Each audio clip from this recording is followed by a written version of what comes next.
Grace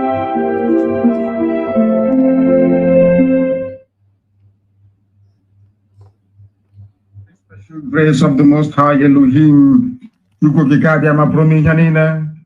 a servant of the wonderful people of Biafra. I know that some of you, this may be new, those who are listening via our social media platforms, but I can say to you that we are on Mazi Nnamdi Kanu page, the official one. It has official to it. We are also on my profile, which is my private page on Facebook, which is Mazi Nnamdi Kanu, and also on University of Radio Biafra on Facebook, University of Radio Biafra on YouTube. And I am also sure that some of you are listening either via Ipob community radio, or you're listening to us via Radio Biafra app. Some are on satellite, some are on FM on the ground. Wherever you are, however you're listening to us, we welcome you. Without further hesitation, I am going to pray a very brief prayer. After this very prayer, I will give you a telephone number to call when our lines open for you to participate in this very program today, especially for those of you who are in the United States of America, where I am currently, should I say, broadcasting from. Let us pray. Ezi onye nwanyị na Chineke na nke pụrụ m ihe niile, Chukwu okike abịa ma onye anyị na-efewe na-agọzi aha nsọ ya mgbe niile. Onye ọ bụ naanị ya kere ihe niile kere eke, mana onweghị onye kere ya eze ndị nsọ. Mma mma dịrị gị Chineke nna, n'ihi na ọ bụ naanị gị ka anyị na-efe, anyị enweghị chi ọzọ ewezuga gị. Anyị anaghị efe arụsị, anaghị m akpụ isi ala wee nye ihe ọ bụla aka mmadụ kwuru na nke ebere. Anyị wee na-arịọ gị na-asị site n'okwu nsọ nke gị, kwere n'ihi ebere gị, ịma mma gị, amara gị na ọmịiko gị ebe ndị gị nọ. Bịakwa ka iwe leta anyị ma nye anyị Biafra ya ọsọ ọsọ na mgbe nke anyị, n'ihi na mkpagbu karịrị akarị, ndị iro karịrị akarị, ekworo karịrị akarị, iro karịrị akarị, ndị anya ụfụ juru ebe niile eze ebere ngozi. Anyị wee na-ekele gị, na-arịọ gị, na-asị na ọ bụ naanị gị bụ Chineke nna bụ onye anyị na-efe. Ka amara gị wepụta ihe n'ime ndụ anyị, jiri gị wee chaa n'ebe anyị nọ. Ka ngọzi gị wepụta ihe ka ụwa niile wee gba aka ebe wee si n'ezie n'ezie na ụmụ Ipob bụ ụmụ Chineke, na ala nsọ gị bụ nke Biafra nna nke dị nsọ bụ ala nke a gọziri agọzi, n'ihi na ọ bụ naanị gị pụrụ inye anyị Biafra, ọ bụghị mmadụ dị ndụ. Kama na anyị onwe anyị ga-eme nke anyị ji wee bụrụ mmadụ, gị onwe gị ga-eme nke iji wee bụrụ Chineke nna. Mkpọkụ ka anyị na-akpọkụ aha nsọ gị, dịka isi wee gọzie ndị Igbo ka anyị si wee na-arịọ gị wee gọzie anyị n'ụbọchị nke taa. Iwe nye anyị ezi echiche na amamihe, nye anyị ezi nghọta, nye anyị amamihe dị omimi nna nke igwe, n'ihi na ndị iro gbara anyị okirikiri aka nri aka ekpe ihu na azụ, mana ọ bụ site na amara gị esi ebube dị ngọzi ka anyị ji wee nọ ndụ were ụbọchị nke taa. Anyị wee na-asị na enweghị chi ọzọ ewezuga gị, ọ bụghị onye ọzọ anyị na-efe ma ọ bụghị naanị anyị. Wee na-arịọ gị wee na-arịọsi ike, na-asị onye kere ihe niile kere eke ma nwee ike, Chineke nna ndị nsọ, biko arịọ ka anyị na-arịọ gị, bịa ka iwe gbaghara anyị mmehie, n'ihi na anyị bụ anụ kpa ụzọ ọbụla si wee mejọ gị, ọ bụ site n'echiche bụrụ n'okwu ọnụ, bụrụ akparamagwa esi ebere ngọzi, biko gbaghara anyị mmehie. Echekwa mmehie wee kwụọ anyị ụgwọ ọrụ ma were amara gị ezi nna, n'ihi na ndị iro abatawa anyị n'ime obodo ekwensu bụ Zoological Republic, abatawa anyị n'ime ha, akpatawa ndị Fulani, ndị Janjaweed, ndị na-egbu mmadụ wee na-arụ ọbara, wee bata anyị n'ime, wee jide ụmụ gị wee na-ala anyị n'iyi. Kama iwe kpọlite Eastern Security Network nna nke ebere dị ngọzi, wee na-asị na ihe na-eme n'ala Yoruba n'ụbọchị nke taa na agaghị eme n'ala nsọ gị, agbanyeghị atụmatụ ọjọọ niile nke ndị sekpọrọ onwe ha ndị gọvanọ na ndị si na ha bụ ndị na-achị obodo na-agabiga ha na ndị Fulani ihu na-ememere ala nsọ gị. Chineke nna nke igwe na-agaghị adị etu a na mgbe nke anyị wee na-ekele gị wee na-aja gị mma wee na-edo gị, na-asị gị eze ebere ngọzi, biko ndị aka emeji anyị bụ nsọ nke gị n'ọnụ. Ụwa anyị na-ewere gbaa aka ebe na ọ bụ naanị gị bụ Chineke nna nke bụrụ m ihe niile. Ka otuto na nsọpụrụ wetara aha nsọ gị site n'ebighị ebi ma ruo n'ebighị a na-arịọ gị. Ise. I have just prayed in the language of heaven, and I am going to issue. As long as we come on air every evening, the whole world must listen. As long as we preach this very gospel, Chukwukika Abiyama must be with us. Therefore, without any further hesitation, we must proceed to offer every prayer to Chukwukika Abiyama who resided in heaven. Therefore, as we always commence, not from today, but from of old, Our Father who art in heaven, that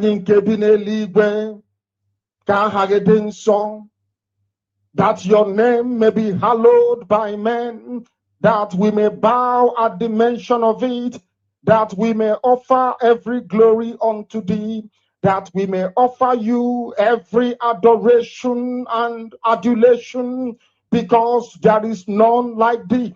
You fight our battles for us. Every blessed day you demonstrate through your kindness and your everlasting mercy that you are our Lord, our God, and our Creator. This evening we offer these your children unto thee.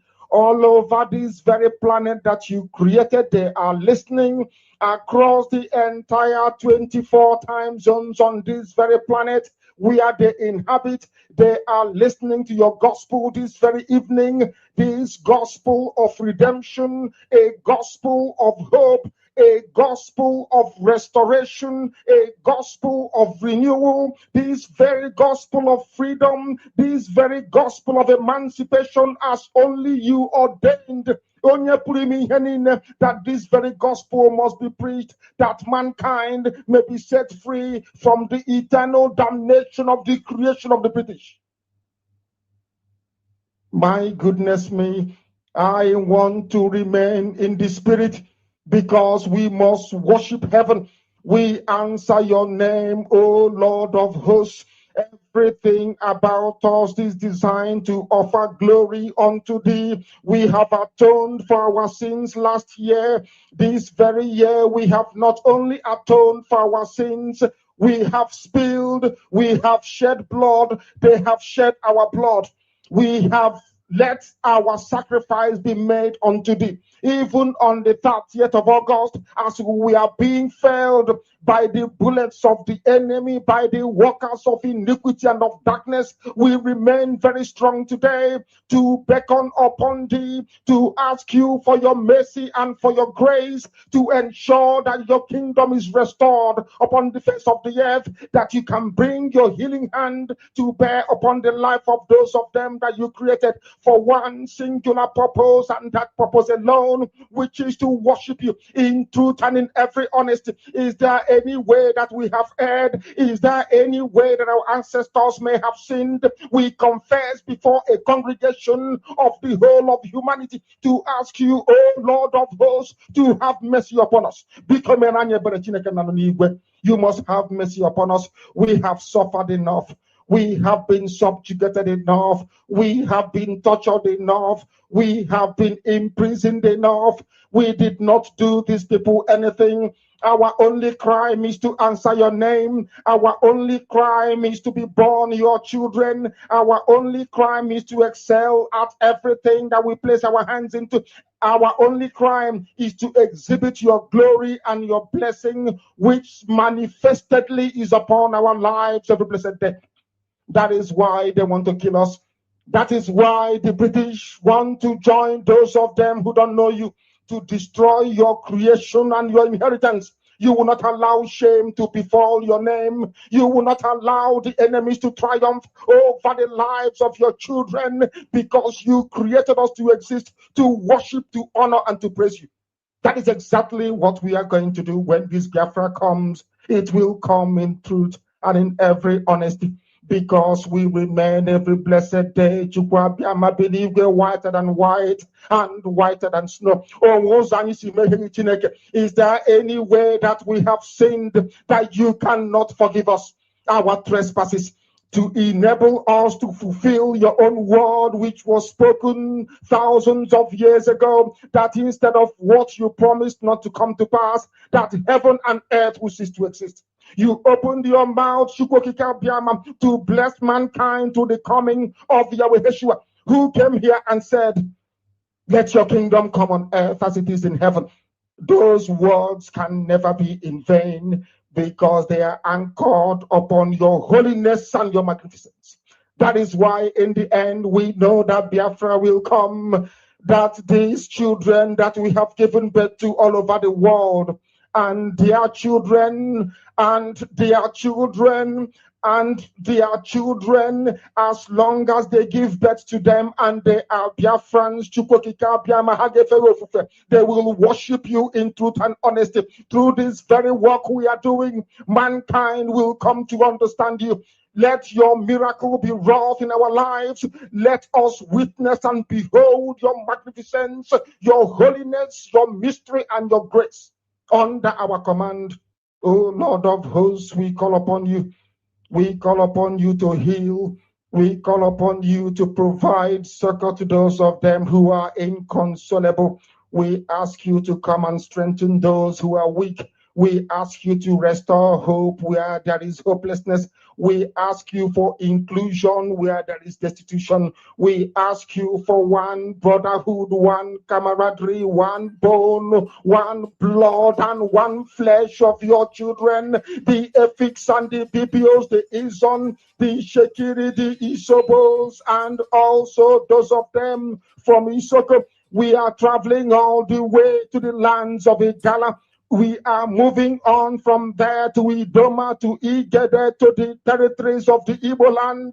All these places we dedicate unto thee. All these lands of yours, we ask you to cover it with your mercy. Because Biafra will come, and when it does,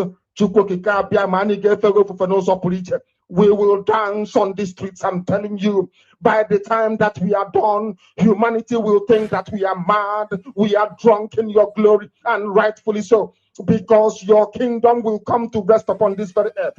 That very kingdom is the unadulterated, non-negotiable sovereignty of the Republic of Biafra, that your will may be fulfilled in our time. All this we pray, all these we ask for, in no other name apart from that name that belongs to you. He said,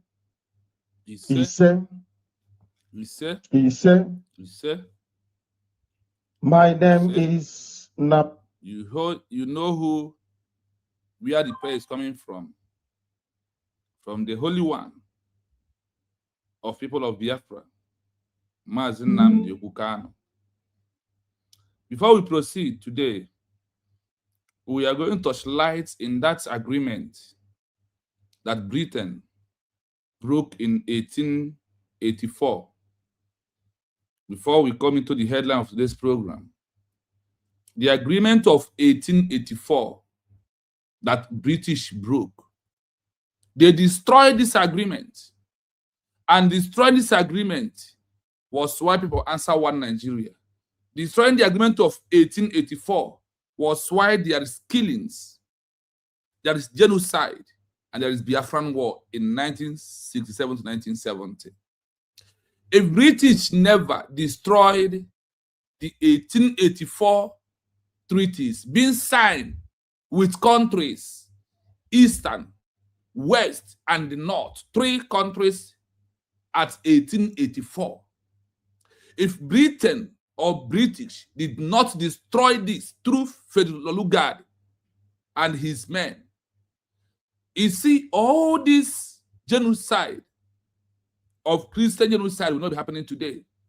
But destroying this 1884 amalgamation, destroying this 1884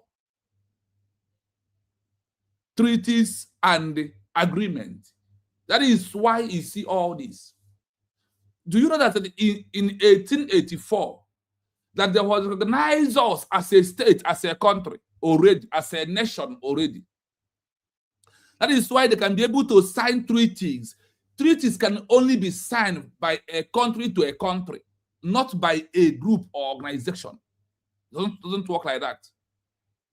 In 1884, the treaties that British signed was that East, the plight of Biafra was a country.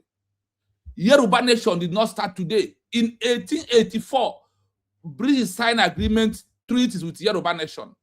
They signed with the North. They call it Fulani, Hausa Fulani Jihad, is how they put it, because of the Caliphate. They signed these 3 agreements for 3 countries. And they create a small nation in Africa have arrived. In 1884, before coming into 1907 to 1914 amalgamation.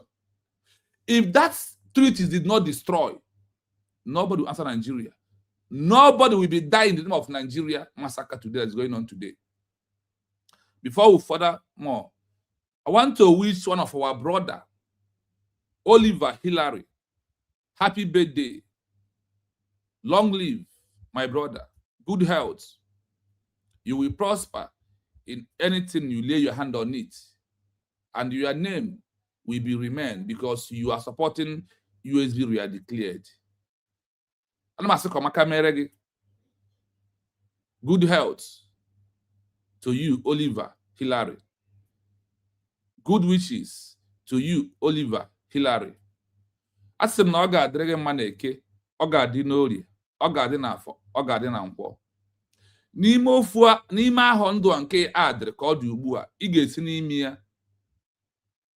Which kwụsị gị happy United States of Biafra recognition in advance. Please, Biafra in the comment section, remember our brother Oliver Hillary. Please wish him happy birthday. He has added another more important wisdom, intelligence, endurance, good health, and the love of the Biafrans to his new year. May Chukwu Okabiyama protect you, guide you, bless you as you continue on the right path. Once again, happy birthday to you, Oliver Hillary. Thank you so much. Listen to the agreements, to the treaties that Britain destroyed. This Britain that causes problem all over the world. This Britain with their selfish interests and their evil mind and their blood-sucking demon group. Before I play it, I want to wish you, Amadi Chigozie, you are number one, as always. And I think as the week ends, Oliver, Amadi Chigozie is our champion on the first person that comments every day in our program. So please, welcome the champion, Amadi Chigozie. My brother, thank you so much for always being the first on this platform. How you do this miracle, I don't know. I don't know how you do it, but I thank God that you are doing it properly. Then, on that issue of first to comment is Amadi Chigozie. Our highest person that comments, highest comment on our platform is Ekwem Justin. Is the first, he is from the one of this platform till today. He comments, he is in the, he's the champion, the hero when it's come to comment. And he answers every question that anybody asks in the comment section. I thank you. I thank you. Musa Fube, I thank you so much. Shinoda, my brother, I see you. Good afternoon from here. Also, Oliver Ozo, I greet you. Thank you so much. S. Tobin, I greet you. Thank you so much. Nwada Nenaya, I see you. Thank you so much for coming. These are the first people that are here, and I must comment the first 10 people that are commented on this today's program. So please, as you join us, hit the like button. I am going to take your mind out of the headline and bring you back, because the issue of what Britain broke, the treaties that they signed with us as a nation in 1884, which they're buried on the ground. I'm going to play so you will hear the treaties and you will hear why they destroy it. Because of selfish interests, because of stealing by trees, because they want to take what does not belong to them. That is why they destroy these treaties. And you go and check in Constitution and in the history, you can only mention a treaty, that you sign a treaty with a nation, not with a group, not with individual, nothing except you are a nation, you are a country. That is why that word treaties will appear in any agreement you sign with. They won't say the agreement. They will use upper word because the word treaties supersede agreement. You can have agreement with organization, but you can't have a treaty with organization. So listen to this. It is a revealing exercise to look at those early documents because they show that, before 1914, these regions were treated as independent nations by the international community. The British didn't just discover these people, they negotiated with them as separate powers. Here is what those agreements looked like before the forced merger. 1. The East, the Treaties of Protection. In the East, the Bight of Biafra and Oil Rivers region, the leaders were focused on commerce. They were already global players in the palm oil trade. The 1884 Treaty of Protection, this is one of the most famous. The British signed a treaty with the kings and chiefs of Old Calabar. The nature of the deal. The Eastern leaders agreed to trade with the British, but they were very careful. They often added clauses saying the British could not interfere with their internal laws or land ownership.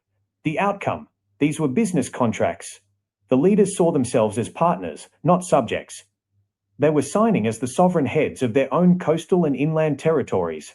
2. The North, the Royal Niger Company Treaties. In the North, the interaction was more formal and focused on the Sokoto Caliphate and the Borno Empire. The 1885-1890 treaties with the Sultan of Sokoto, the Royal Niger Company, a British corporation, signed agreements with the Sultan. The nature of the deal. These treaties were usually about granting the British exclusive trading rights in exchange for an annual subsidy payment. The conflict. The Sultan famously wrote to the British in 1902, stating, asterisk, between us and you, there are no dealings except as between Muslims and unbelievers. War, as God Almighty has enjoined on us. The outcome, the North viewed itself as a separate Islamic civilization. They signed treaties as a way to manage foreigners on their borders, not to join a new country. 3. The West, the 1893 Treaty of Friendship. The Yoruba kingdoms, specifically the Egba and Ibadan, were very protective of their independence. The 1893 Treaty of Friendship and Commerce, the British signed this with the Lake of Abeokuta. The nature of the deal, the British actually recognized Abeokuta as an independent nation. Until 1914, the Egba had their own government, their own police, and their own laws, separate from the British colony. The outcome, the West was functioning as a modernizing constitutional state before the amalgamation swallowed them. Why this matters for the Boko Haram question. When you look at these treaties, you see three different directions. 1. The East was moving toward a global trade-based democracy. 2. The West was moving toward a modern constitutional monarchy. 3. The North was moving toward a consolidated Islamic caliphate. The amalgamation of 1914 ripped up all these separate contracts. It told the Sultan he was no longer an independent caliph. It told the Eastern chiefs their protection treaties were now ownership treaties, and it told the Egba they were no longer an independent nation. Conclusion. If those treaties had been respected, there would be no Nigeria today. Instead, you would likely have 3 or more stable, smaller countries in West Africa. Without the forced merger, the specific killing we see today, groups fighting to control a center that doesn't belong to them, would have no reason to happen. The North would have its own schools, the East would have its own trade ports, and the West would have its own government. The killings of today are the result of trying to force 3 people who signed 3 different contracts into one single broken house. Would you like to see the specific wording of how the British justified cancelling these treaties in 1914 to create Nigeria? I hope you had something. That before the 1914, we are already a nation. They call it what? The East. They call it the East. The pride of Biafra and the Oil River. This is how it was in 1884, before the 1914 amalgamation. British destroyed these 3 countries. British destroyed Britain, destroyed these 3 countries that was existing, doing their business, living their life, have their rules, have their law. Because of their so-called selfish interest of the Niger company, they decide to destroy it. The Bight of Biafra or the pride of Biafra. So they destroy it. And because of destroying this 1884 treaty being signed, that is why you see in summarizing. That is why you see this genocide, the first genocide of the Biafran people through the Ekumeku warrior that Britain destroyed with heavy artillery weapons. They did. Destroying this in starting from 1807, British or Britain has been fighting the people of Biafra in Old Eastern region. This Old Eastern region has gone through many wars with Britain, destroying the Aro Confederacy, destroying the Aro Chuku, Aro warriors.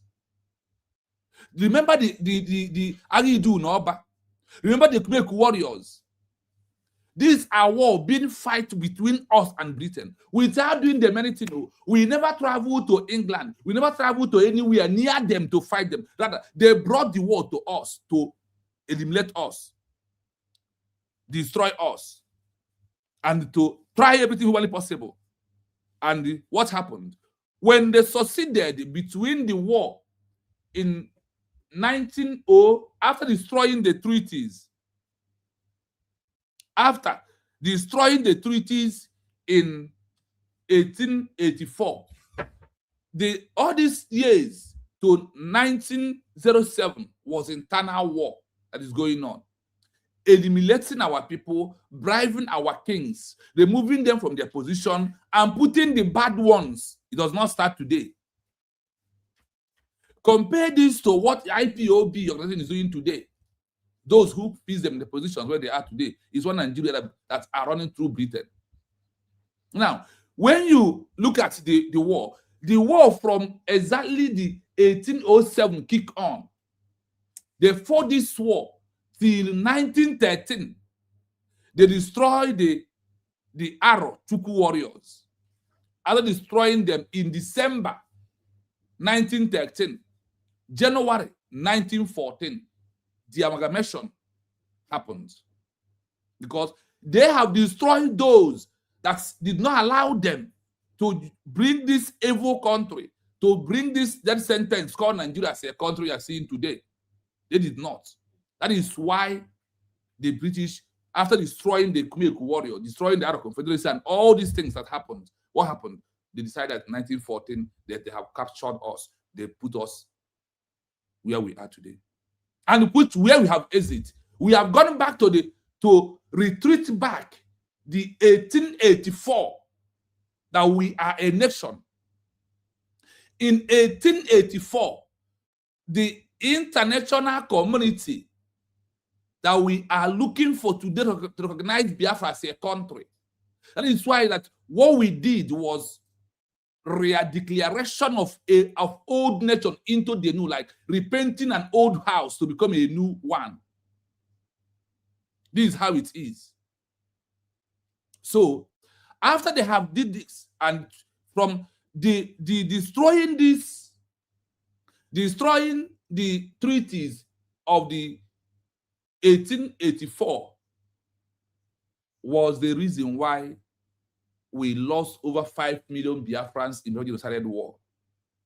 Because before the 1884, the killings, the war that we fought through with Nigeria and British handled over this war was not there. So the Biafran people losing the life of over 5 million Biafrans in that genocidal war between the 1967 to 1970 was because of destroying the treaties that was being signed in 1884. After they have destroyed it, you see what happened. From that day of destroying it in 1884, destroying that treaties, from that day to today, there is killing, there is insecurity, there is Boko Haram, or any problem I have seen there is because of destroying it.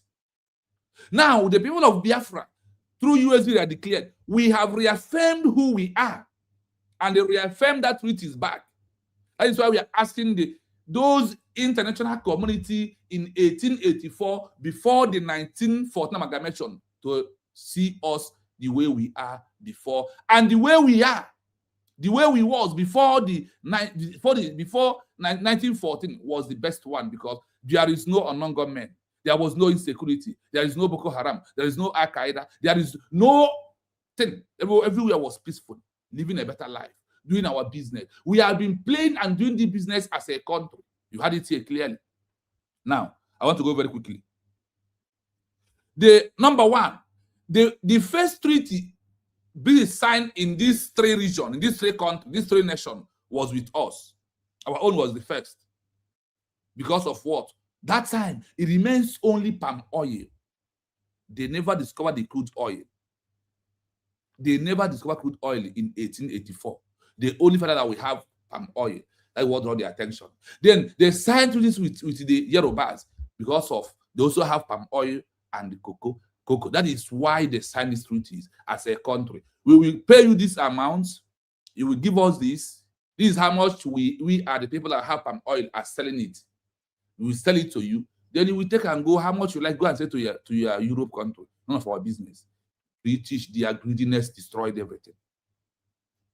And signing that treaty means that you are a nation. Now, in the East,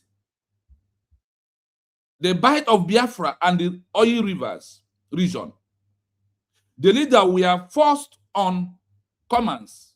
They were already global players in the palm oil trade.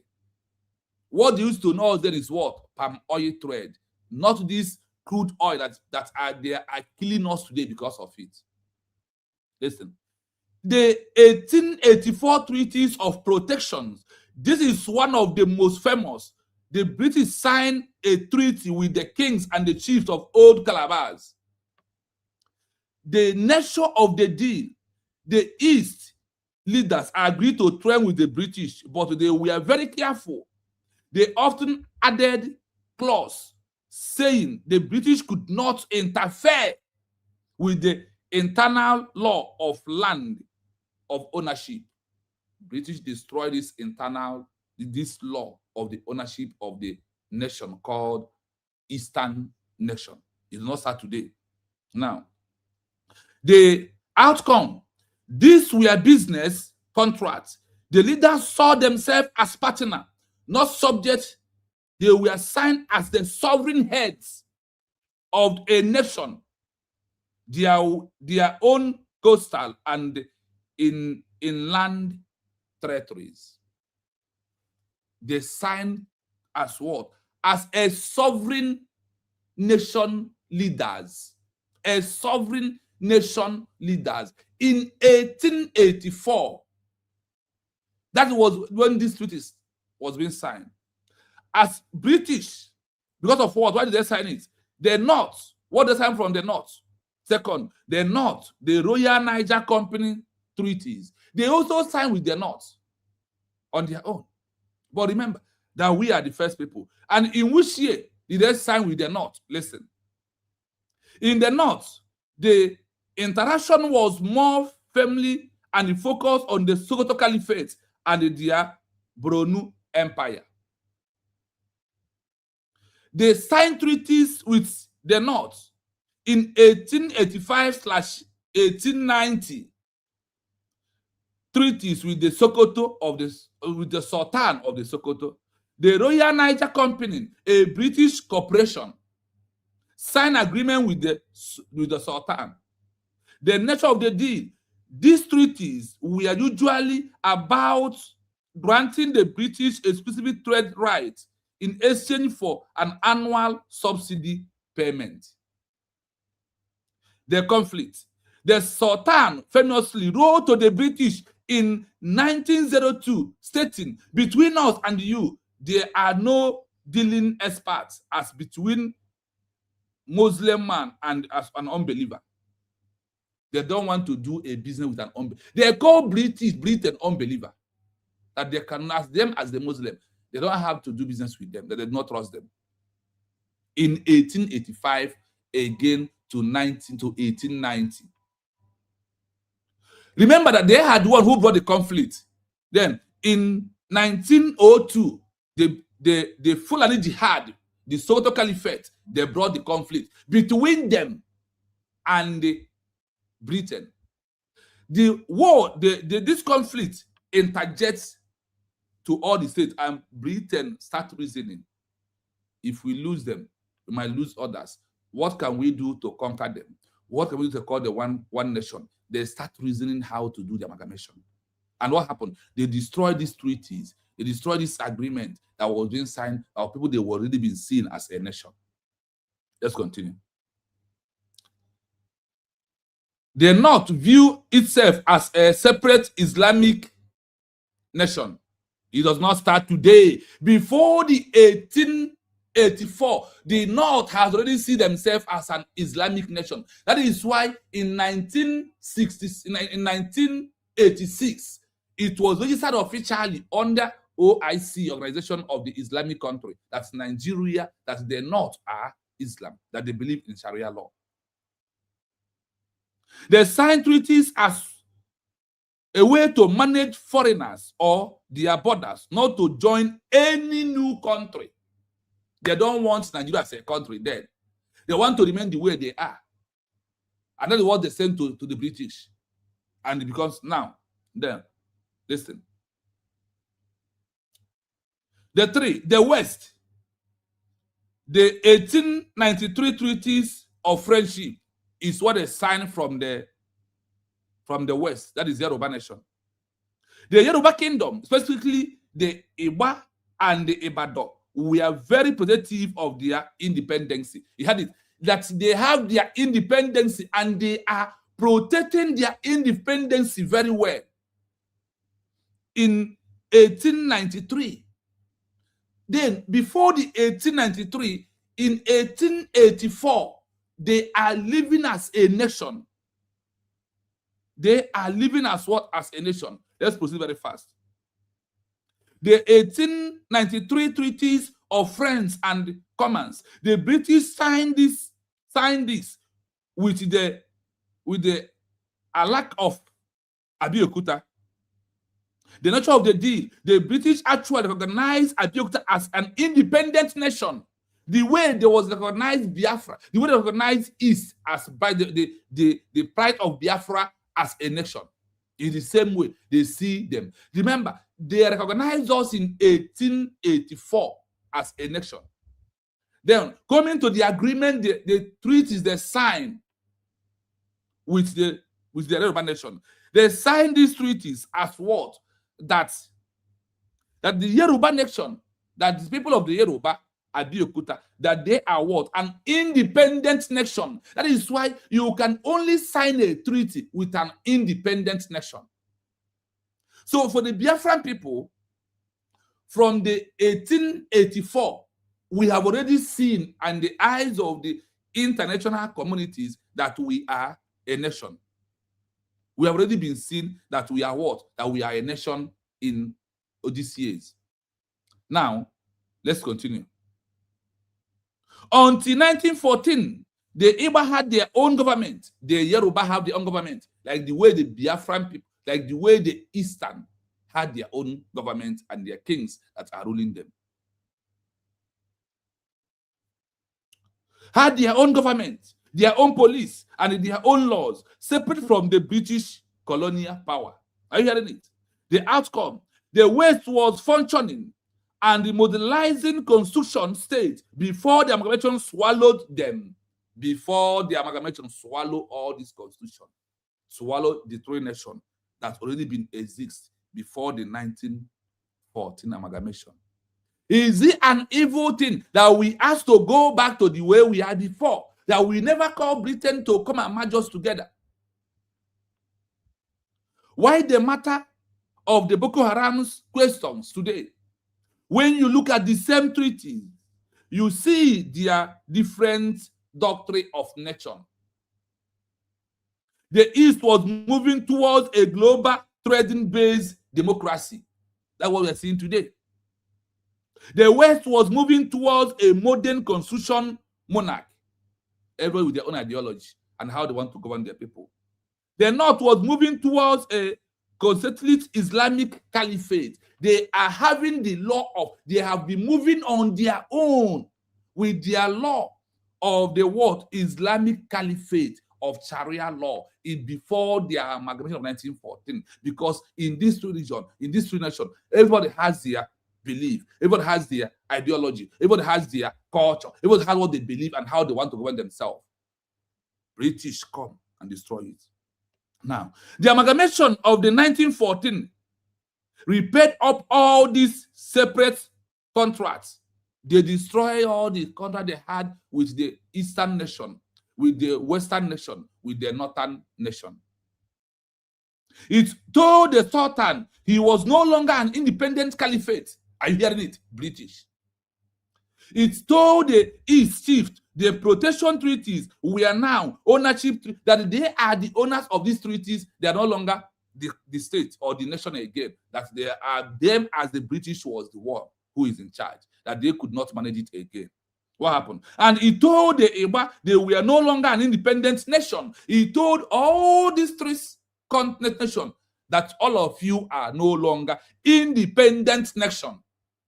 For you that is fighting against you, they are declared. For you that is the hero who is fighting, once mentioned Biafra name, you got crazy. For you that is Hausa man, before the 1914, we are a nation, and we decide we want to go. We go back to where we are, where there is no Boko Haram, where there is no genocide. British brought all the genocide that happened in all the Eastern region. We must hold them ransom for it. Conclusion: if this treaties has been respected, there would not be Nigeria today. If this treaties was respected the way it was in 1884 to 1890, nobody will answer Nigeria today. Instead, you would likely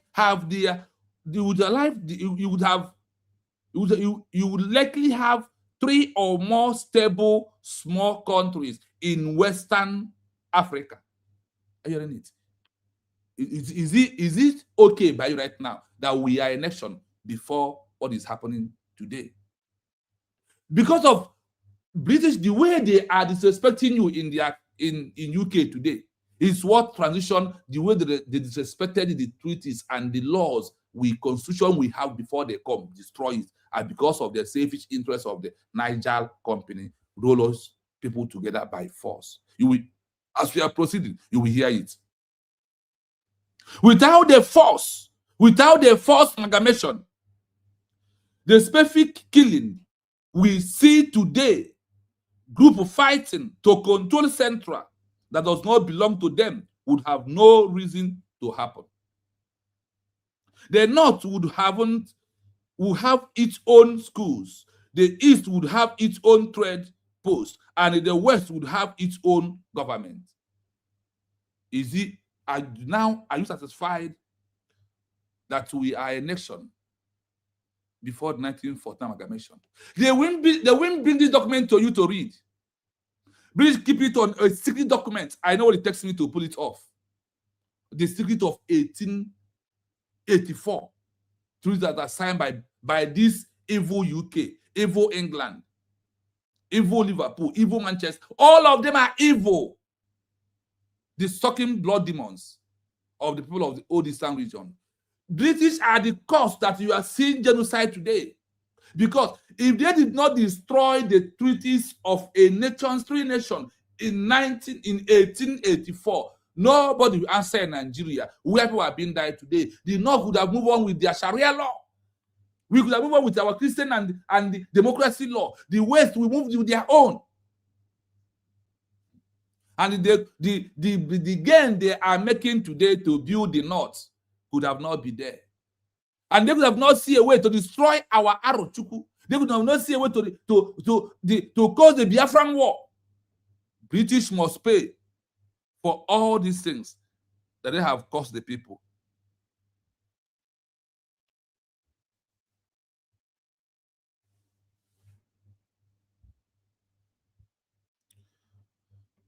I will play it once again. The killings of today are the result of the trying to force three nations who signed 3 different contract treaties on a singular book house because of this this by forcing us. That is why you are seeing it today. That is why we are calling the world to know that the only solution is for us to go back the way we are before the 1914 amalgamation. Through that, then we will have our own country and we will move on with our own country. And there will be a law. People will respect one another. That is how we are before the 1914 amalgamation. The 1884 treaties that was being destroyed by the British is what we have gone and bring back to use it to control our life. And that is where we stand. On that is why we make a peaceful declaration of United States of Biafra. Now, I will play it once again so you listen to it. And after that, we go into before we go into today's program, I want someone to remind us the headline of today's program. I want to know who will be quickly to capture the headline fully. Put it on the comment section. I see Obenaya. I see Pera. Good. Thank you so much. I see Edith. I see Maureen. I see Ekeneze, my brother. All of you, happy Sunday to all of you. I see James Njoko. And remember, I ask for one favor, please. There is a brother that reached out to me. He was celebrating his birthday this weekend. Oliver Hillary, please wish our brother happy birthday.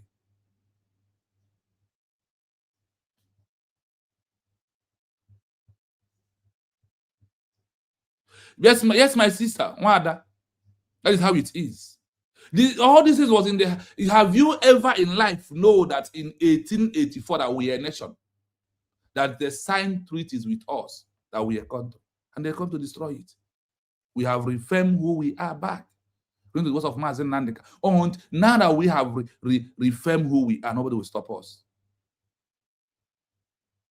Please wish our brother Oliver Hillary happy birthday, please. Oliver Hillary, please wish him happy birthday. Thank you so much. Thank you so much, Ekeneze. Thank you so much.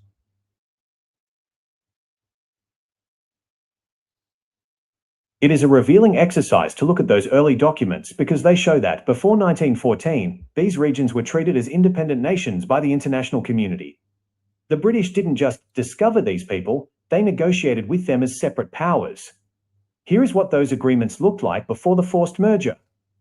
1. The East, the Treaties of Protection. Remark this particular headline. It's a review that exercise to look at those earlier documents. That is, my question was, how can I find those earlier documents of British with the people of old Eastern region, the West and the North? That is how I come across of it. Yes, the Aba warrior movement in 1820. Yes, so this is what British caused to us. And from that time, there was what? Blood spreading all over our nation. Because this shows that before 1914, these regions were treated as an independent nations. Before the 1914, we was being treated as an what? As an independent nation by the international community.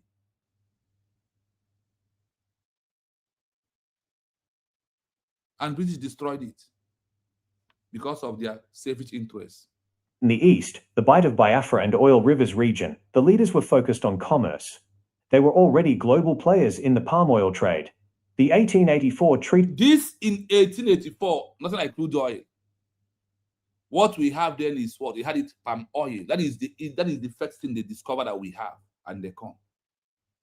Of protection. This is one of the most famous.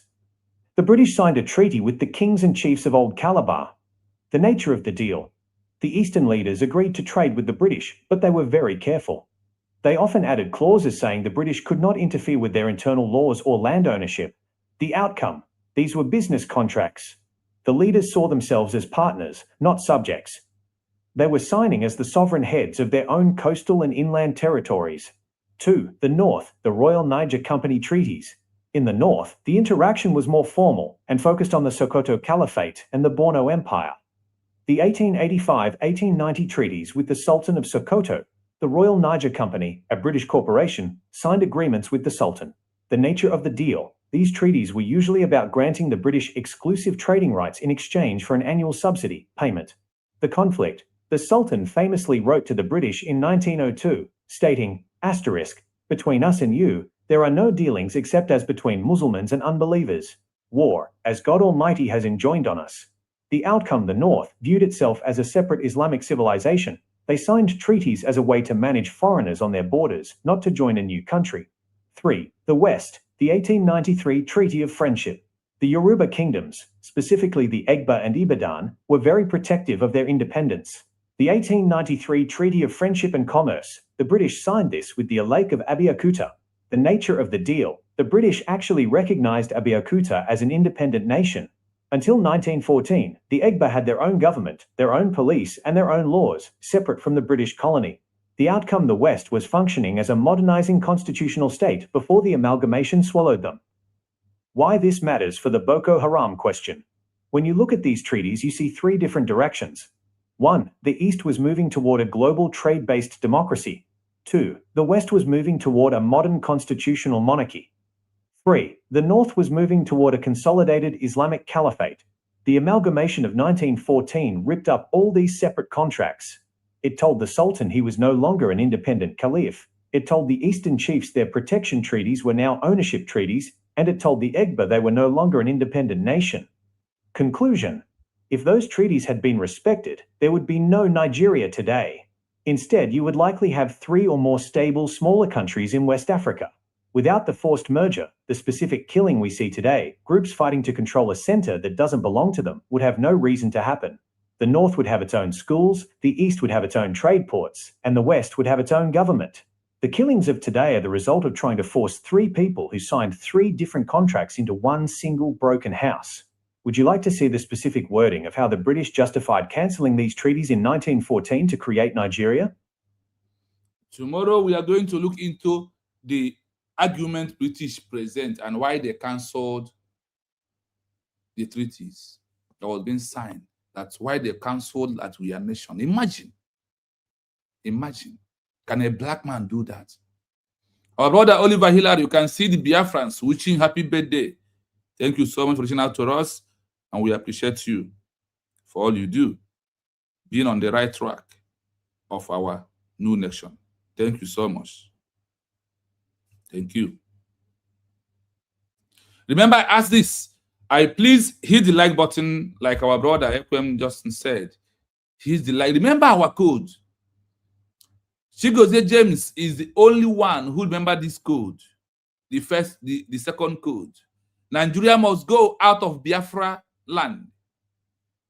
That is 1 hash. Nigeria must go out of Biafra land. The second hash, I am a citizen of United States of Biafra. Please, let it begin. Let the protest begin. Thank you for being here. Thank you so much. We must continue.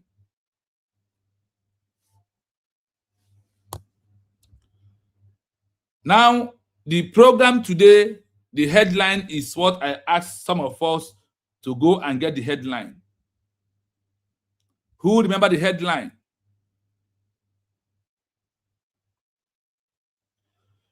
The headline was how UN, EU, AU, and all countries seize organizations like Ipob and United States of Biafra USB in exile. This is the headline. I want somebody to capture it, put it on the comment section. Yes. I want it fully on the comment section. I want it. Triple M, I see you. Thank you so much for coming. Let us see how the world will see Ipob organization with all these shenanigans. Let us see how the world sees them. Let us see how the world see USB are declared. Let us see. So you can now know the truth by yourself. And you can also know that you are wasting your time claiming your Ipob organization. Now the hero day is coming. They have told you in your group you contributed money. They want to go in America to go and do what they? To go and make noise. And how do you want to see you and what you are doing? You have been doing one thing for over 14 years and you cannot change nothing. Rather, that thing tag you a terrorist organization. You are still doing it. You are still doing what? Doing it. Let's see how the countries that where you are in and the claim IPOB organization for over all these years, how they are seeing you matters. Because how you present yourself outside is how people are going to see you. And that is how they're going to view you. That is how they're going to reason you. That is how they're going to give you a mark. And how they see how important you are with what you are doing. That is one of the most things that I want us to go into today. British also succeeded by these three independent nations by their annual ceremony that they actually decide inviting other nations of the world to join them in the annual harvest festival. Thank you so much, my brother. Thank you so much. So let us go into today's program properly. And you know how we do it. We will play the audio. After the audio, then we are going to do what? We are going to do analysis on it. Let's start from here. Listen as I play it first.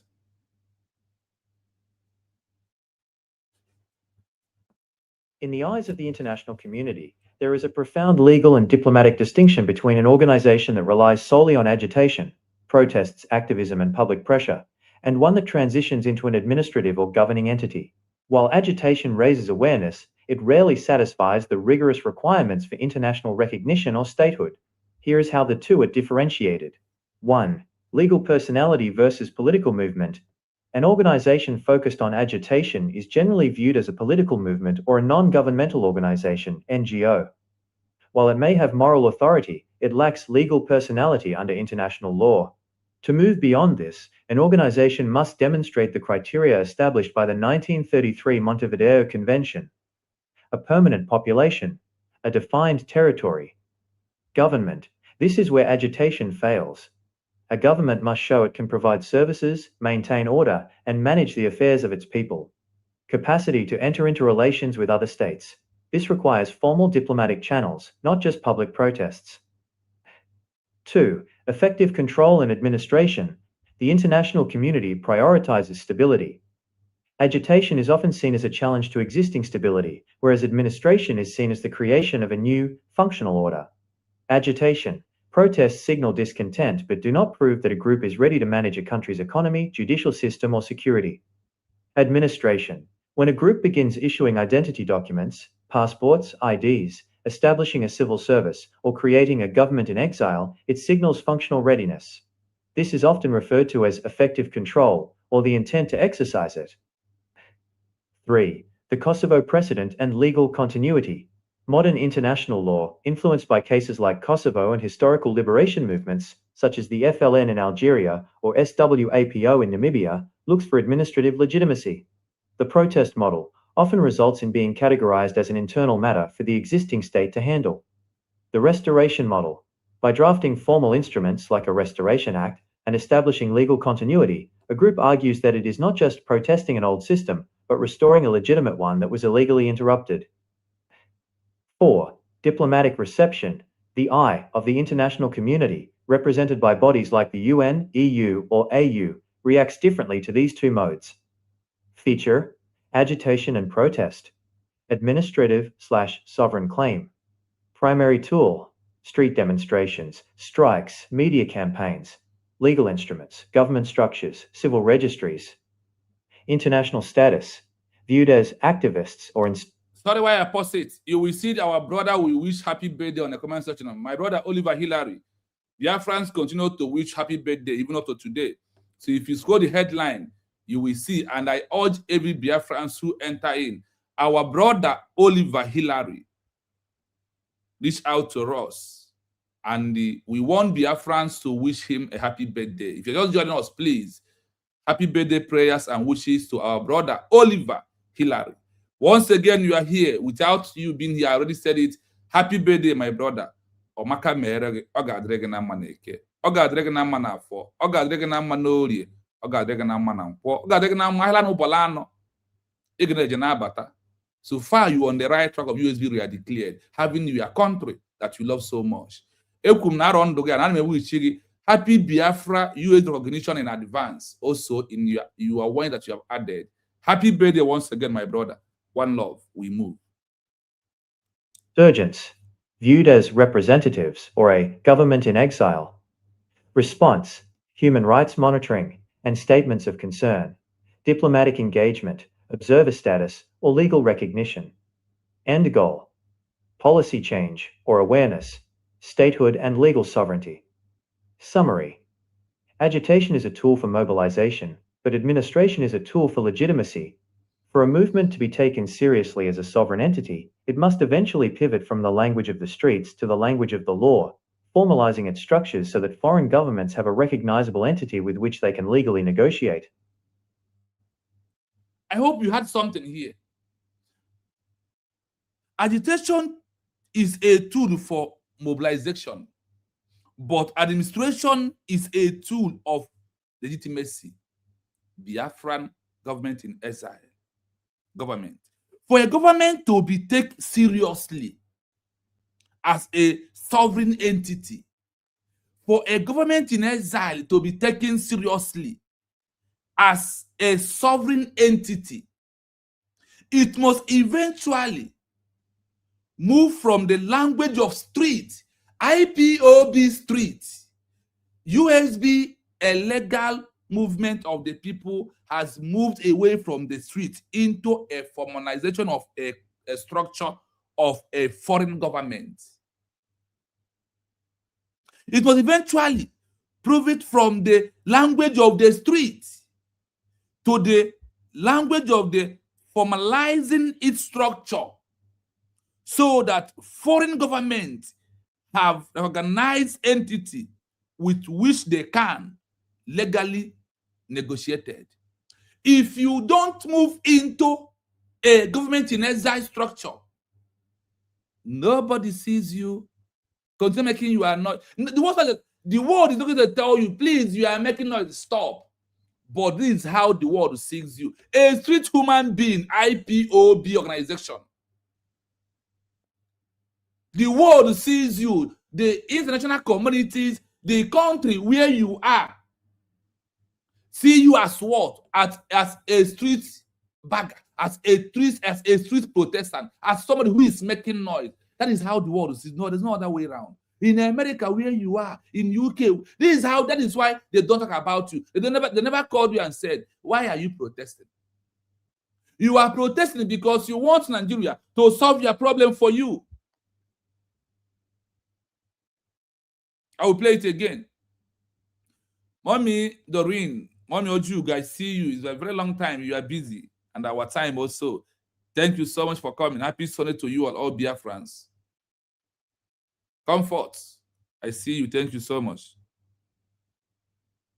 In the eyes of the international community, there is a profound legal and diplomatic distinction between an organization that relies solely on agitation, protests, activism, and public pressure, and one that transitions into an administrative or governing entity.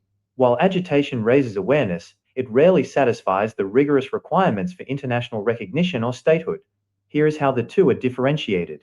1. Listen how these two things was being differentiated from a protest organization and a government structure. We are coming down because this program has section 2. Now in the section 2 question, everything will be clearly to you. Legal personality versus political movement. An organization focused on agitation is generally viewed as a political movement or a non-governmental organization, NGO. While it may have moral authority, it lacks legal personality under international law. Do you hear something? Number 1, legal personality versus political movement. A protest organization is a political, is what? There is fact, let me not even say what. An organization focused on agitation and the protest is generally viewed as a political movement or a non-government organization, NGO. This is how they see IPO, IPOB. You can never be a country. The world can never dress you as a country with your IPOB protest agitation. No way out. So stop you that under IPOB claiming we are IPOB. Come, listen to a different thing. Do another different thing. And another different thing has been done through USB we are declared. Overtake is allowed. Nwata pakari ibi ya na nkụ asị na ọbịa na nkụ ọbịa na nkụ na ọfịa. Nwata mego overtake akpa onye akpago ndị IPOB by any organization. All of you have been reintegrated into United States of Biafra, leading by the Congozo Arabese. If you don't like it, go and hug transformer. An organization focused on agitation protest is generally viewed as a political movement or a non-governmental organization, NGO. Why it may have moral authority, but it lacks a legal personality under the international law. You are calling the international law, UN, this, you are wasting your time because what your name, you represent, and the organization can never give attention to the world to call you a country. There is a process, there is a protocol, there is a line, there is existing rules for you to become a nation. There is a template. It's not by protest. It's not by agitation. To move beyond this, an organization must demonstrate the criteria established by the 1833 Montevideo Convention. IPOB, have you moved to 1833 Montevideo Convention? Organization, MASOB, BGC, FOBA. This is you in the this is how the world is seeing all of you. You can't be on the protest without a peaceful declaration. And they claim that the world knows their country. Shame. It's not happening that way. You are stupidness, you are stupidity, you are ignorant. It's not an exercise of the law, whether like it or not. It is not. Identify territory. IPO does not have territory. You must identify it. Identify it is that is what you see. The 40 states of United States of Biafra. That is identify. That is what they call identify your territory. You are the one, not the UN. Obi-Wan was holding McAnott, asking him that the one the world to call for the referendum. Then McAnott told all of you in that platform that the world can never call for referendum for you. That you are the one to prove yourself. And we have proved through USB we are declared. You have proved yourself through USB we are declared. Government, this is why agitation fails. When it comes to the government, agitation has to do what? Fail. You and your IPOB agitation and the protest. When it comes to the government, this is identified territory government. This is where your protest and your agitation has done what? Failed in the eyes of the America. Now you are calling for Hero Day. You are calling for Hero Day. You never ask yourself, who are you? How those I am in their country, how do they see me? And what are their reasoning about me? A government must show it can provide service, maintain order, and manage the affairs of its peoples. A government, not IPOB, one family. USB is not one family. USB is a nation. One family is not a country. IPOB, one family. That is all you know. You have 4 cardinal points. You must remain fearless. You must be truthful in front of the enemy. Those we are 4 cardinal points. It's useless as you are. You are named IPOB organization, the terrorist group organization.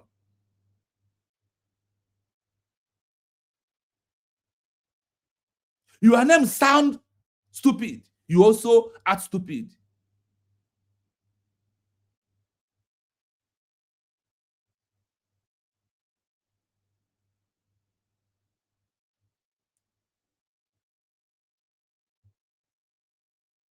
We are working towards that. I already spoke to him on X. So we are pushing gradually. We don't rush because truth must always come at last. And when truth prevails, Hadino comes. So don't worry, we are working. We don't rush because the truth is not rushing. The lies rushed. Propagandists rushed. One example of it is that what happened between the NATO chairman with Ogenkere when they rushed in there. When the man see the document and see the truth, what happened? He removed them and dumped them in the sewage. We are coming there. The truth must prevail at last. USB we are declared is the truth and it must prevail. Once the whole organized us, Hadino will come. And you will come and say, forgive. Well, there's no forgiveness among all these enemies that are between this movement that we are into, that between our nation. We are not longer in the struggle. We are a nation. We are only in diplomatic phase to get recognition for Biafra as a country.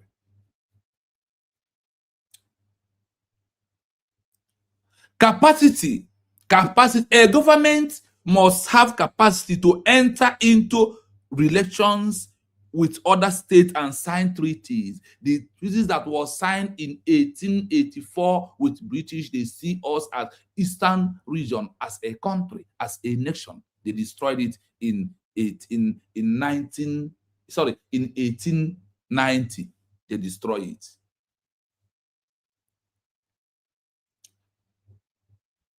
Capacity to enter into relation with other states.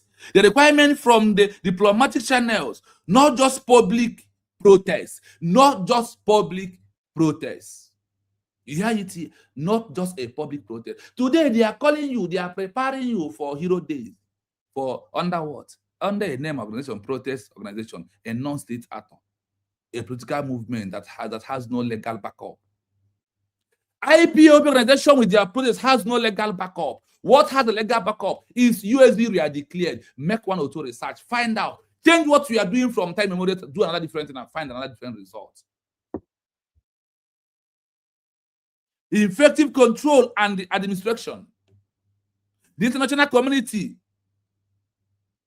Stability. Agitation is often seen as a challenge. Is often seen as what? As a challenge in the eyes of the nations of world. They see your agitation as what? That you are causing a problem and you are challenging an existing country like Nigeria. The world sees Nigeria as existing stable country, no matter how you see it, because of the word of signed treaties with a nation. The world UN cannot, America cannot, UK will never, Russia, France, no country in the world will sign a treaty with organization. The world will sign a treaty. Countries sign treaty with their fellow country, not with organization. That is why US Government-in-Exile is the only nation. It's out of the 75 exile governments of a country that was in exile. USB is the number 4. Not IPOB, not myself. Agitation, protest, signing a document, but do not prove the group is ready to manage a country economy, judiciary, systems, or security. They can never. The world can never call you because there is no legal backup for agitation group and protest group of IPOB organization, MASOB, BGC, and the fallback BG. Nothing for you. You are just making noise. Continue connecting money from Nigeria, making you a noise. The world knows the truth. Administration. When a group begins issue ID card, documents, passports, establishing a civil service, or creating a government in exile, it's a sign focus functioning. It shows what? A functioning readiness of a government to lead and govern their people. Remember the word, government in exile. They call it what? Administration. This is the often referred as an effective control of the internal to exist, to exercise its right. Now it has started exercising its right. But if you remain a protest group, agitation group, you are under internal matter of Nigeria as a country. You have no right to exercise any right. You can't exercise any right. But when you are under a government in exile, then you are exercising a full right of a nation. When you start issue ID card, when you start issue passport, when you start issue documents, birth certificate, marriage certificate, this is how what government in exile is doing. And that is how they are a government. That is how they see them as a government of the nation in waiting, a partner in waiting, not organization group. Now, let's see the example. They give us an example of what happened in Kosovo. Modern international law, influenced by the case like Kosovo and the historical liberation movement such as the FLN in Algeria or SWSPO in Namibia, look for administrative legitimacy. Now they want to give you IPOB examples of countries that moved away from protest and agitation group into a nation. But they use the organization, they use a name. The Namibia use a name called FLN of Algeria. That is the name they are using when they are protesting. When they transition into government in exile and make their declaration with the government in exile, they start answer the name Republic of Algeria, not Organization of IPOB, not Fallback Bridge, not BGC. They answer Republic of Algeria. Immediately, they did their declaration, like what we did on November 29, 2024. What of Namibia? Namibia organization they use when their protest group was what? They use SWAPO in Namibia. That is what the name they use when they start the organization, when they start their movement newly. Until they make their declaration, they now start answering what? Republic of Namibia as a nation. They start answering, you had it here, the Republic of Namibia, and they call it what? It is an administrative legitimacy.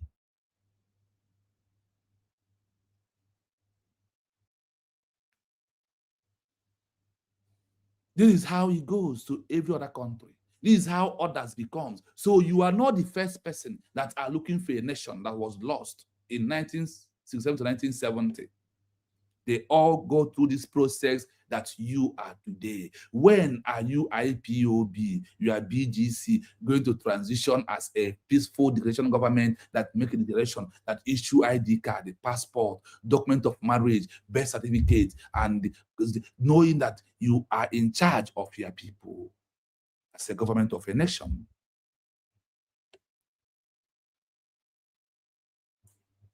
This is how Kosovo, Namibia, Algeria. IPOB, please, can you check the example of Algeria? Can you check example of Kosovo? Can you check example of Namibia, how they become a country? Can't you be ashamed of yourself when you don't? Ndiba is no Igbo. No bruna okpozo ama ka esi akpo ogele mpi abo. Ya lekene gbanya no do ka mata ka esi akpo ogele. A matter you don't want to look, you don't want to know. You see opportunity, organization of IPOB as the only way you can make one to build a house. Hey, our four cardinal point, you must help the poor. You see where your stupidity, so where your ignorance has sent you into, which you can't find a history. I ask you, go and check some country example. You are not the first people that are looking for a new country, and there's nobody will stop you from looking for your new country. But there is existing protocol, there is existing template, there is a road to achieve it. There is a road you follow before you travel to Germany where you are. There is a process you undergo. You don't just come outside and say, I want to go to Germany, and you fly, enter Germany. You undergo process. The same criteria of you traveling to another nation is the same criteria. That is how you have a criteria of becoming a new nation. Start from protest, move into government in exile, make a peaceful declaration, form a government, identify your territory, prove that the population, and you become a nation. You seek for diplomatic recognition through the document of your declaration, not through a protest document. There is no legal protest document, but there is a legal declaration document by signature. Protest has no signature. declaration has signature. Now, the protest mode often results in the beginning characterized as an internal matter for the existing state to handle. Your protest movement, your protest agitation, the world sees you, America sees it, Russia sees it, Israel sees your protest as what? It's an internal matter of Nigeria to handle. The restoration or declaration model, by drafting a formal instrumental like a restoration act and establishing a legal continuity, a group argues that it is not just protest, an old system, but restoration, a legitimate of one that was illegally interpreted. You are being illegally interpreted by when you use only protest. You can't achieve anything when you are using what? You must establish a continuity of a government in exile by peaceful declaration and come out and answer a name of a nation, so you can be able to sign treaties. This is how the world, this is the criteria of having a new nation. And USV they are declared is on point. Diplomatic reception. The eye of the international community, represented body by bodies like the UN, EU, or AU, react differently to these two models. Now, let's see how they react. Future, agitation and the protest, administrative sovereign claim. That is what USV is doing right now. Administrative sovereign claim after you have used a peaceful declaration, after you have used the government in exile to adjust or do a peaceful declaration in our own case. Look at how the world see it. Now, they put it in 4 criteria. Let's find out. In that 4 criteria that the world put it, they stable it where you can follow it up and they understand how they do their things and how everything is being handled. Not like what you think, not what I know, not how I feel. It's not like that. Now, how do they see it? Do they see a peaceful declaration document? And people that with their government in exile and a protest group. How did the international law view all these things? How did the countries where you are in America, in Israel, in Russia, in Spain, in Italy, in France, in any country where you are today, how do they see you with your protest? Why that they already put a law that controls everything? Now, let's go into this properly. Remember, they said what here? Future or function. Future, agitation and the protest. Then, administrative sovereignty claim. Administrative sovereignty claim. Remember, that is where we are going in right now. Listen to this. Now, primary tool, future, is what is the primary tool? Future, agitation and the protest. Street demonstration, strike, media campaign is how they see agitation and the protest. Now, government in exile claiming, oh God, sorry.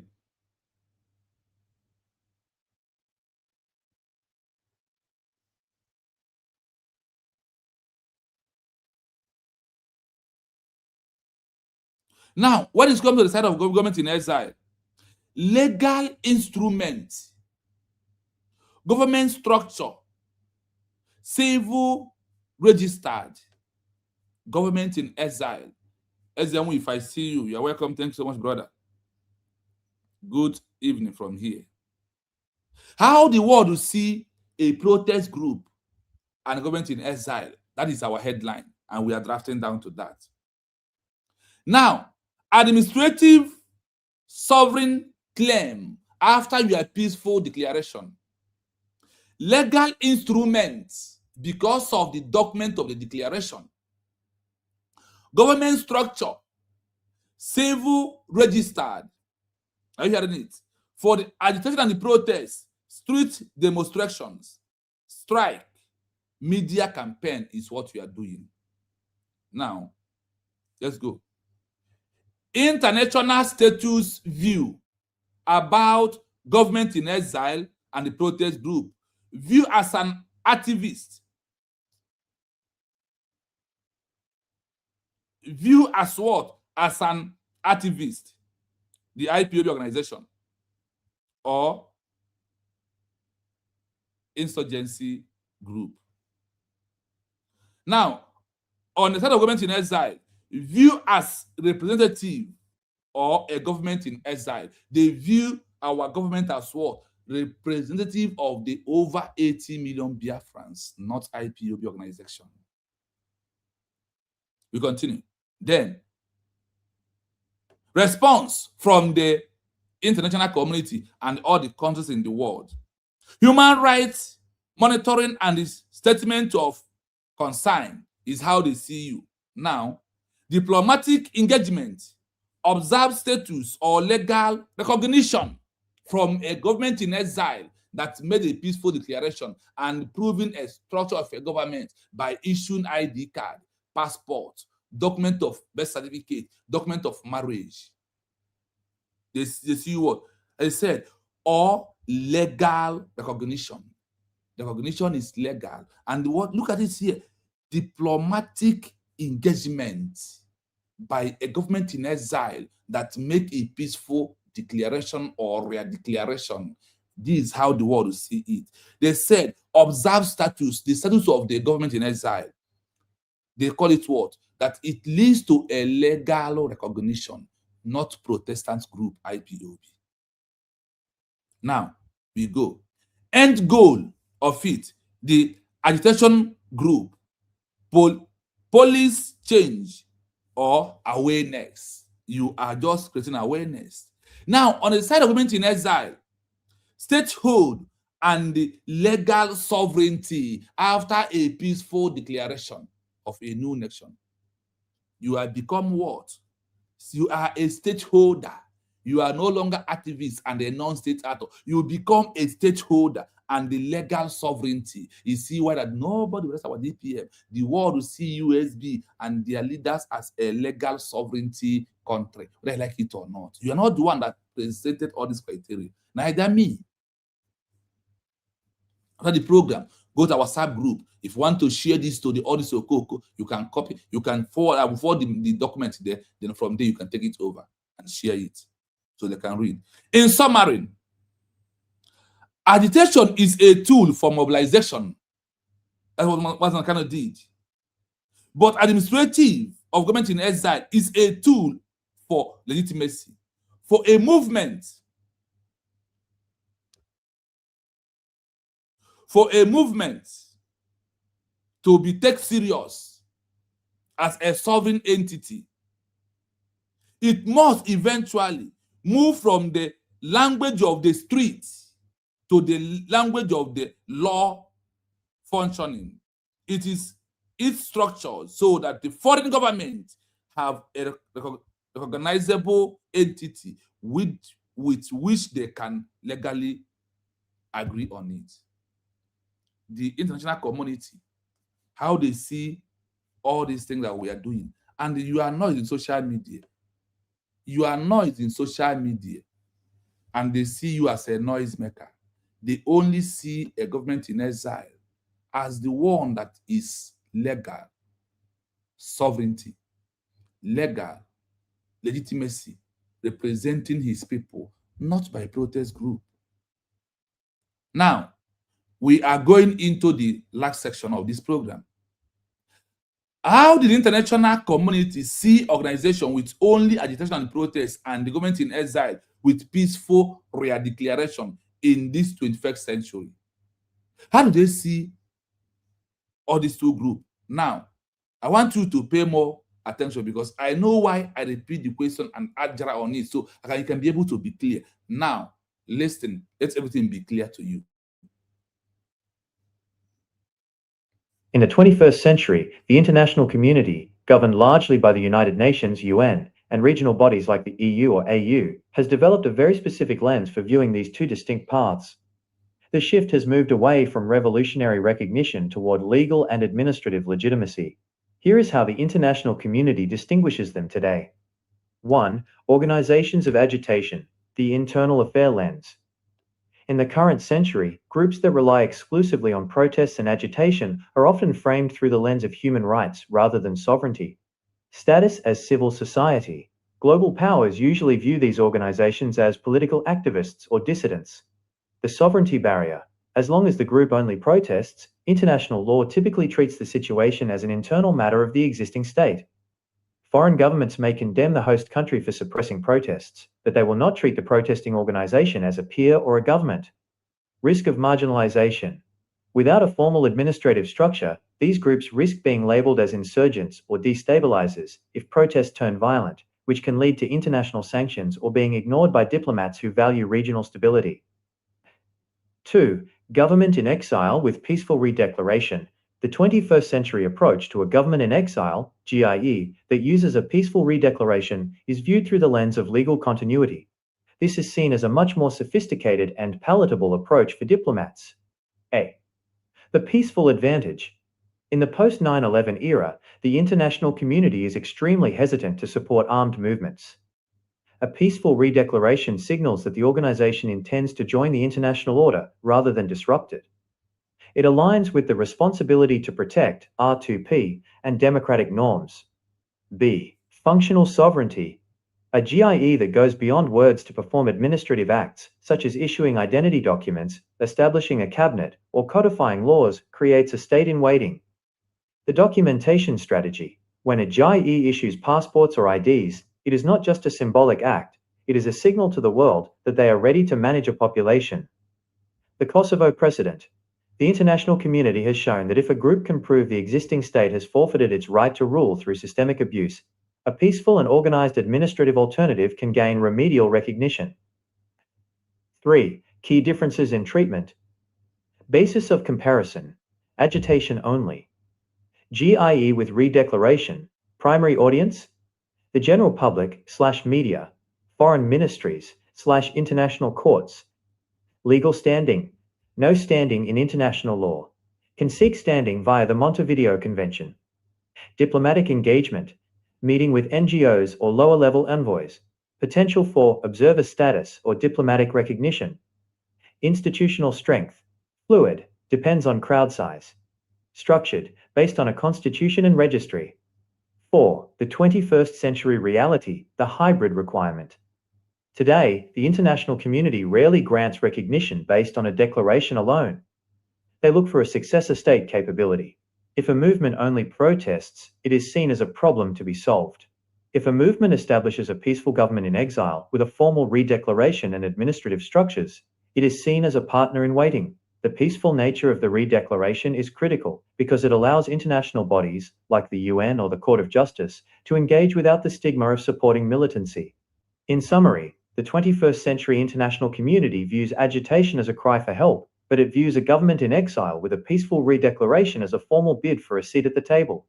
How do you see the role of administrative functions, like issuing documentation, affecting the legitimacy of a peaceful redeclaration today? I hope you are listening. I will play this particular section 2 times. I want you to pay deep attention. That is why I ask you to please hit the like button, share, and subscribe on the YouTube page. But the more you are commenting on a program, the more that program is YouTube is pumping it up to go viral. Please. I want you to do me that favor. Like and share the program for others. Continue commenting. Once you are commenting, other people's at the YouTube, that is proven that people are watching and they are going to be pumping the message out to YouTube so people can be viewing it and listen to it. Please endeavor to do that. Like and share, subscribe. I will not say listen again as I play it in a row. Remember, the answer we are finding here is what? Did the international community, how did the international community see organization with only protests and agitation and the government in exile with peaceful redeclaration in this 21st century? How do they see it? How? Aham, I see you. Uche, Raf, I see you. Olusegun Gods, I greet you from here. Happy Sunday to you all.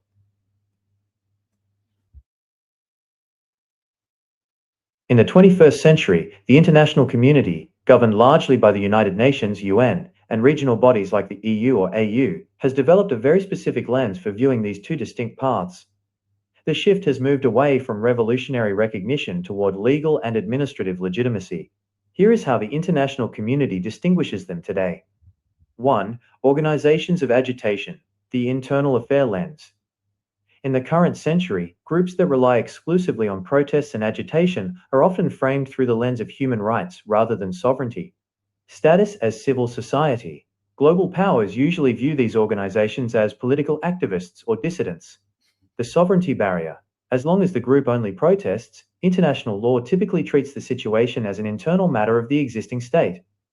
Foreign governments may condemn the host country for suppressing protests, but they will not treat the protesting organization as a peer or a government. Risk of marginalization. Without a formal administrative structure, these groups risk being labeled as insurgents or destabilizers if protests turn violent, which can lead to international sanctions or being ignored by diplomats who value regional stability. 2. Government in exile with peaceful redeclaration. The 21st century approach to a government in exile, GIE, that uses a peaceful redeclaration is viewed through the lens of legal continuity. This is seen as a much more sophisticated and palatable approach for diplomats. A. The peaceful advantage. In the post-9/11 era, the international community is extremely hesitant to support armed movements. A peaceful redeclaration signals that the organization intends to join the international order rather than disrupt it. It aligns with the responsibility to protect R2P and democratic norms. B. Functional sovereignty. A GIE that goes beyond words to perform administrative acts, such as issuing identity documents, establishing a cabinet, or codifying laws, creates a state in waiting. The documentation strategy. When a GIE issues passports or IDs, it is not just a symbolic act, it is a signal to the world that they are ready to manage a population. The Kosovo precedent. The international community has shown that if a group can prove the existing state has forfeited its right to rule through systemic abuse, a peaceful and organized administrative alternative can gain remedial recognition. 3. Key differences in treatment. Basis of comparison. Agitation only. GIE with redeclaration. Primary audience. The general public/media. Foreign ministries/international courts. Legal standing. No standing in international law. Can seek standing via the Montevideo Convention. Diplomatic engagement. Meeting with NGOs or lower-level envoys. Potential for observer status or diplomatic recognition. Institutional strength. Fluid. Depends on crowd size. Structured. Based on a constitution and registry. 4. The 21st century reality, the hybrid requirement. Today, the international community rarely grants recognition based on a declaration alone. They look for a successor state capability. If a movement only protests, it is seen as a problem to be solved. If a movement establishes a peaceful government in exile with a formal redeclaration and administrative structures, it is seen as a partner in waiting. The peaceful nature of the redeclaration is critical because it allows international bodies, like the UN or the Court of Justice, to engage without the stigma of supporting militancy. In summary, the 21st century international community views agitation as a cry for help, but it views a government in exile with a peaceful redeclaration as a formal bid for a seat at the table. How do you see the role of administrative functions, like issuing documentation, affecting the legitimacy of a peaceful redeclaration today?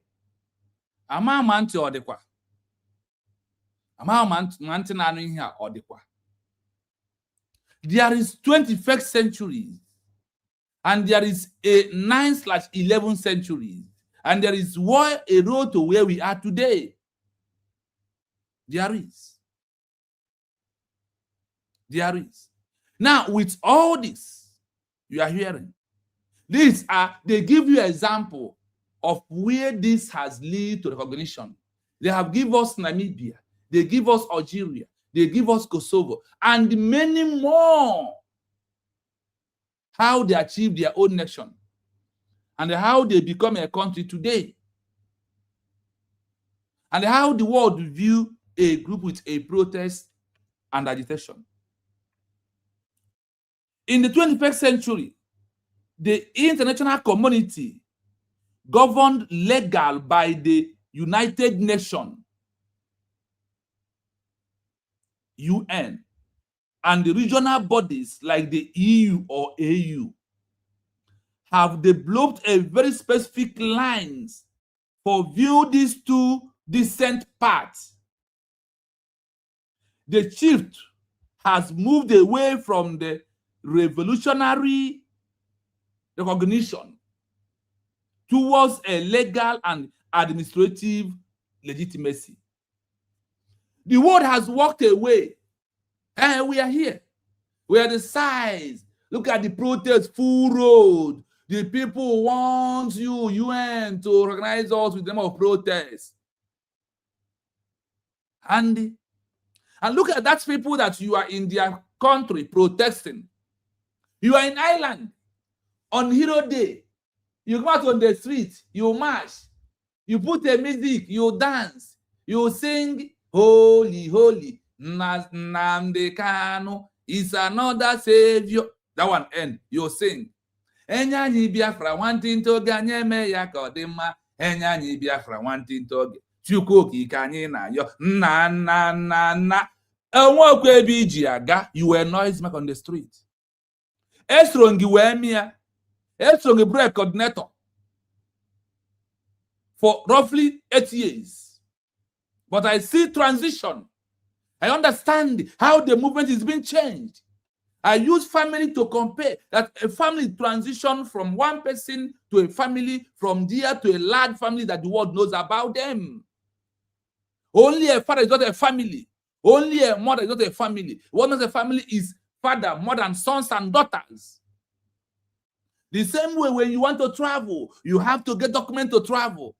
There is a document for you to be a nation, not a protest document. It's not legal. There is no backup law. In the eyes of in the international community, in the ICJ, in anywhere in the world, there is no protest backup law. But there is a law of a government in exile with a peaceful, our own case, real declaration of United States of Biafra, not a protest group, not agitation group. Here is how the international community distinguish these two today. How the international community distinguish, how they differentiate you, IPOB organization, you and your protest, and the USB are declared no protest, but with a legal document.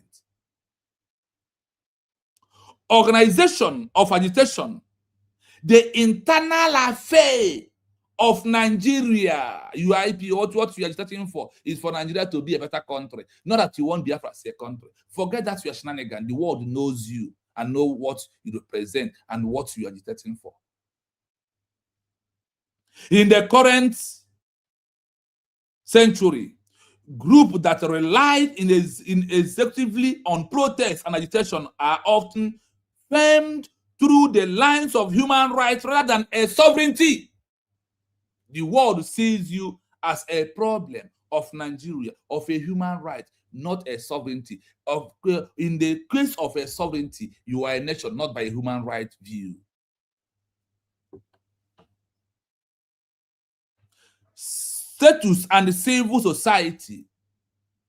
Global powers usually view this organization as an political activist or what? Insurgency group, or tag you rebel group. This is how the country where you reside view you. You IPOB, you MASOB, you BGC, you Fallback Bridge, without a legal signature document and the date and the video where it happens and who did that. The sovereignty barrier. As long as the group only protests, international law typically treated this situation as an internal matter. We are going on UN, we are going on Donald Trump, Netanyahu. They see, come and see how they look at you, how they view you. Come. DOS. Come and see how the world will view you and your DOS. And what is the word DOS? Awkward name. The word that is not in 21st century name. What is the 21st century name? Is COS. Chief of Staff. That is what is in the line. Government in exile. Not DOS. What is DOS? Which state are you directing? Organization state, organization company, organization group is what you are doing. Nothing more than that. And you go careful, and the man and the name has been outlined, updated in this 21st century. After to go this 21st century.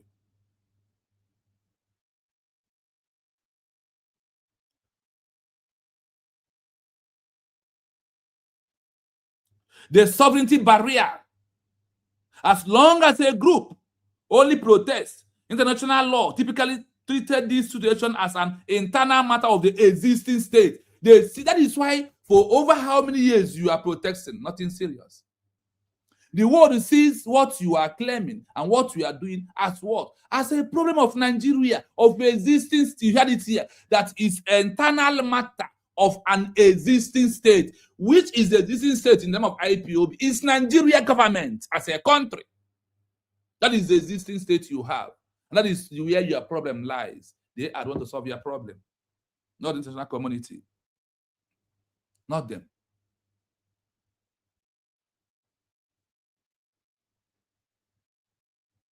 The world has moved beyond what you think.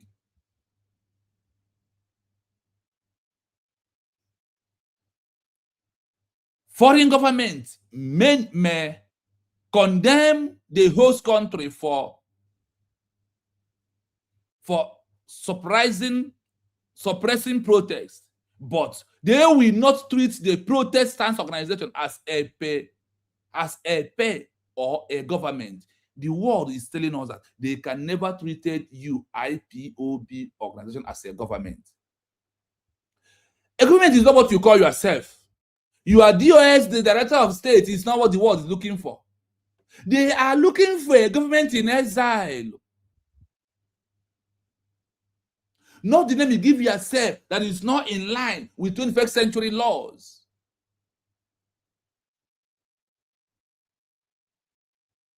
Risk of marginalization without a formal administrative structure. The group risks being labeled as an insurgency or terrorist. If protests turn into violence, which can lead to international community sanctioning or being ignored, the diplomatic who values regional, the value of the original stability of Nigeria. You see how they are comparing what you are doing. They risk that they can never see you as a country. They can never see you as a government because you never mention exile government. You are mentioning DOS. And who DOS help is only you with your criminal mindset of getting money from Nigeria that you are working for.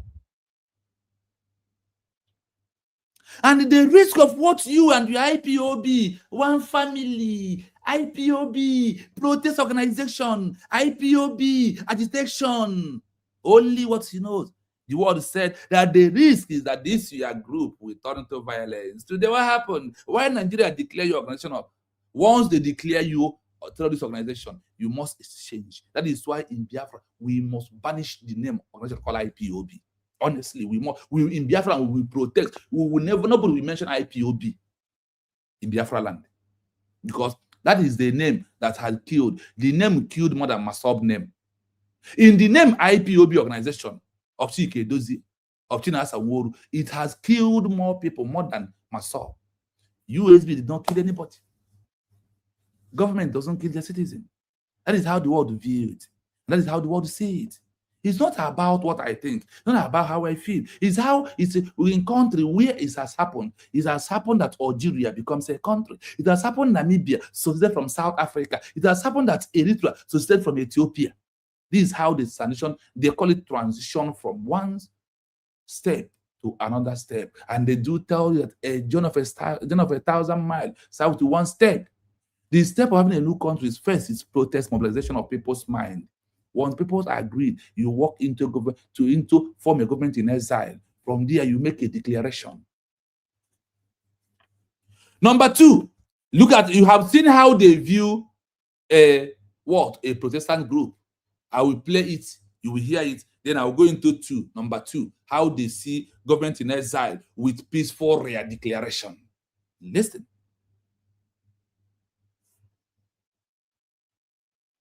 In the 21st century, the international community, governed largely by the United Nations, UN, and regional bodies like the EU or AU, has developed a very specific lens for viewing these two distinct paths. The shift has moved away from revolutionary recognition toward legal and administrative legitimacy. Here is how the international community distinguishes them today. 1. Organizations of agitation, the internal affair lens. In the current century, groups that rely exclusively on protests and agitation are often framed through the lens of human rights rather than sovereignty. Status as civil society. Global powers usually view these organizations as political activists or dissidents. The sovereignty barrier. As long as the group only protests, international law typically treats the situation as an internal matter of the existing state. Foreign governments may condemn the host country for suppressing protests, but they will not treat the protesting organization as a peer or a government. Risk of marginalization. Without a formal administrative structure, these groups risk being labeled as insurgents or destabilizers if protests turn violent, which can lead to international sanctions or being ignored by diplomats who value regional stability. 2. Government in exile with peaceful Now you have heard how a protest group, IPOB protest group, only with the agitation. You have seen how the world view them. Now we are going into how the world view the government in exile. Listen. Declaration. The 21st century approach to a government in exile, GIE, that uses a peaceful redeclaration is viewed through the lens of legal continuity. This is seen as a much more sophisticated and palatable approach for diplomats. A. The peaceful advantage. In the post-9/11 era, the international community is extremely hesitant to support armed movements.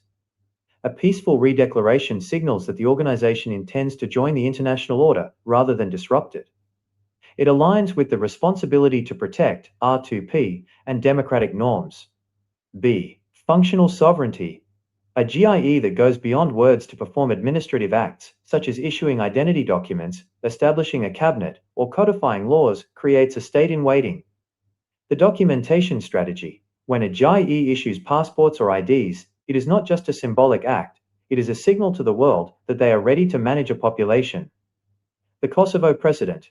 The international community has shown that if a group can prove the existing state has forfeited its right to rule through systemic abuse, a peaceful and organized administrative alternative can gain remedial recognition.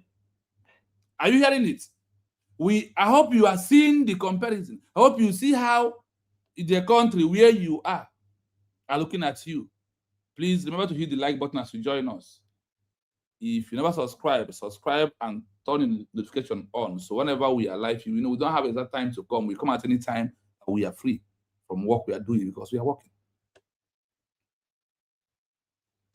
Now, number 2 is what? Government in exile with peaceful redeclaration. Government in exile with peaceful redeclaration or declaration. The 21st century approved. The 21st century approved what they did not approve for the protest group. Approved to a government in exile, GIE, that use peaceful redeclaration is viewed as through the line of legal continuity of an existing country. That is why it is redeclaration.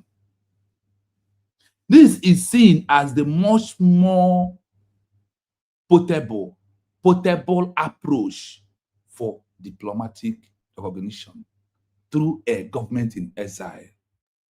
That the world will see what's happened in November 29, 2024, as they call it what?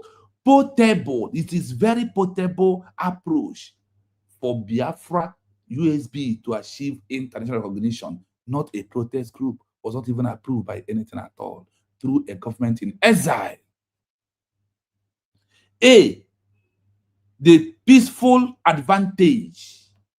In the post-era 9/11 era, the international community is extremely highlighted to the support, is no longer supporting armed movement. A peaceful declaration sends a signal that the organization intends to join the international order rather than disturbing the atmosphere.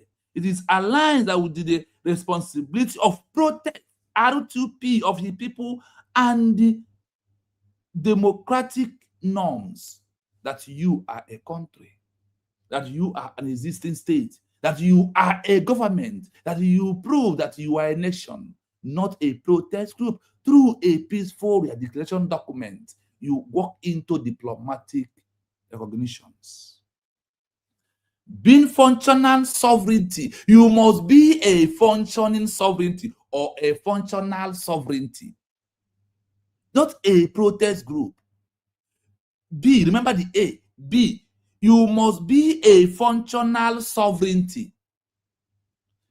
Government in exile that goes beyond words to perform administrative acts, such as an issuing ID card, document, establishing a cabinet, or clarified a law, created a state in waiting by doing this after a peaceful declaration, proving a government structure, issuing ID card and passport, creating establishment of a cabinet members, like what USB is doing. They said that this is creating a world, a state, a nation in waiting for approval of the international global community. If you think that USB is for, why you IPOB organization, why are you calling international community? Claim that you IPOB is a country now and work at, let me see. Can you claim that IPOB is a nation? IPOB one family. Biafra country is not one family. Country is a nation made up of different people. Stop being deceived and face reality. The documentation strategy. When a government in exile issue passport or ID card, it is not just a symbolic act. There's nothing like Biafra USB ID card. There is nothing like declaration. There is nothing like government in exile. We distance ourselves from it. Oh, Onyamaga. You don't know, you claim you know. When you don't know nothing, you know nothing. How the world put it in line. It's not about renting a hall. Put it Biafra, IPOB. It's not about that. It is about the criteria. It is about the existing protocol. It is about the law. It is about how others. Onye ndị ma isi n'okwu Igbo na ọ bụ na iyiri nkirika akwa yiri nkirika okwu, how you appear, how you dress is how they address you. Is it not true? How you wear your clothes shows who you are. What you do prove who you is only agboro make noise. IPOB with those who are lawyer and they are saying IPOB. You have become agboro. You don't know. You have narrowed yourself down to where the Abros has even have a right more than you.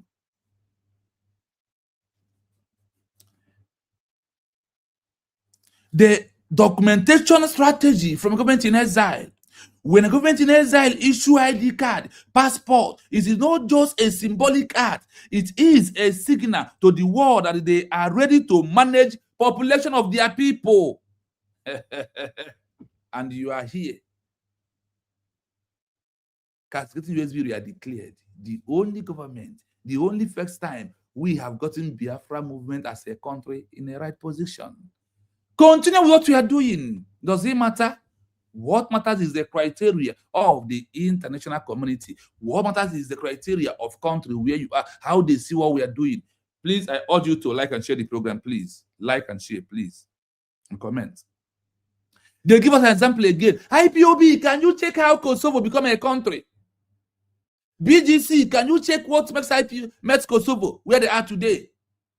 Masob, can you tell us how Kosovo becomes a country? Now leave them in Europe. Come to Africa. What of Algeria? What of Namibia, what of Eritrea? Can you look at one of the examples and tell us what we are doing? If it's what you are doing is what they did in their own time. What you are doing, where has it happened? What you are doing, where has it people a country? Uche, my brother, I see you. You are welcome. Uche, your I see you. Thank you so much. Please, Biafran son. Thank you so much. Please like and share. Please. Now, the Kosovo example, the international community has shown that if a group can prove the existing state has formidable its right to rule through a systematic abuse. Now, you are abusing USB, they are declared. The government is moving forward. You are abusing USB. They said that you must prove that when you are being abused, that you prove that you are government. Continue abusing. Our DPM doesn't have time for you. Your government doesn't have time for you. Continue you are abusing. Continue you are annoyed. Continue you distribute your case in social media. Do not stop. Continue. The world knows the truth. The world knows the truth. And the world is watching everything that's happening.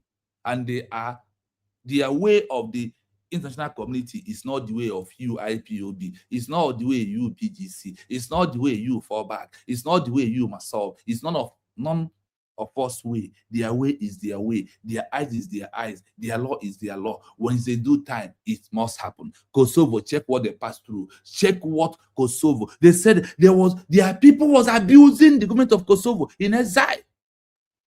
There was abuse. Namibia was abused. The Algeria was abused. There is a saboteurs everywhere. Algeria have 10 group. Namibia has 8 group. Eritrea has 6 group that was against the government that make a peaceful declaration, like what we are passing through today. That's what I want to know. You can only when you are getting Israel is only when you're receiving a hard attack. Let's continue. The right to rule through systematic abuse, no matter the abusement, Kosovo stand, Algeria government stand, Namibia stand, Eritrea stand, and many more. A peaceful and organized administrative representative can gain remedial recognition from the international community via through government-in-exile peaceful declaration. Professor Eja, I see you. Uche, Emma, you're welcome. Thank you so much. 2 of you. Key differences in treatment. How the world will treat these 2 people. Government-in-exile with a peaceful declaration and agitation protest. Now see how it was being. Based on the comparison, agitation only. Government-in-exile with peaceful declaration. How the world will treat these 2 groups. Now listen. Primary audience, the general public media for agitation group only. What they do in the social media. Now, foreign ministers, international courts treated government-in-exile as a state in waiting. Now, IPOB, legal standing of protest group, no standing in international law. You have no stand in international law. No matter the only legal right you have is under human rights. That your problem can be solved only Nigeria government, not by the international community. In the terms of the international community, agitation and the only protest, no standing in international law that protects you. Now, let's go to government-in-exile. Can seek stand via the Montevideo Convention law under the existing protocol of the international community guideline. Backup, protect government-in-exile with a peaceful declaration. Odegwenugu, I see you are welcome. Good evening, sir, from here. Now, basic of compression, diplomatic engagement. Now, listen to this. Agitation and the protest only. Meeting with NGO or low-level people. Low-level people, low-level group, low-level entity, low-level organization This is how the international community, this is how the law, this is how the world treats a protest group. Now, when it's come to the government in exile with peaceful declaration, now listen, you. Postal for observed status of diplomatic recognition. A peaceful declaration by government in exile has posted the government in exile as what? Into a status of they are seeking for a what? A diplomatic recognition. Just nice. You're welcome. Thank you so much.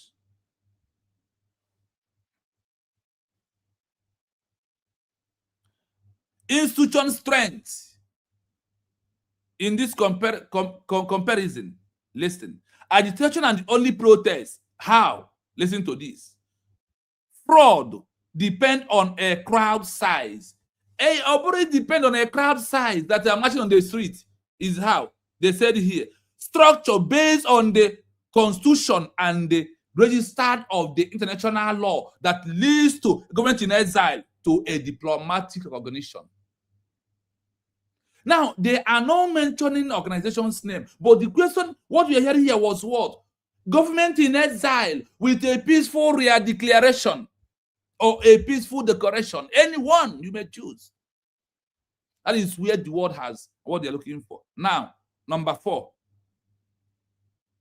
Number 4. Listen as I play number 4. 3. Key differences in treatment. Basis of comparison. Agitation only. GIE with redeclaration. Primary audience. The general public / media.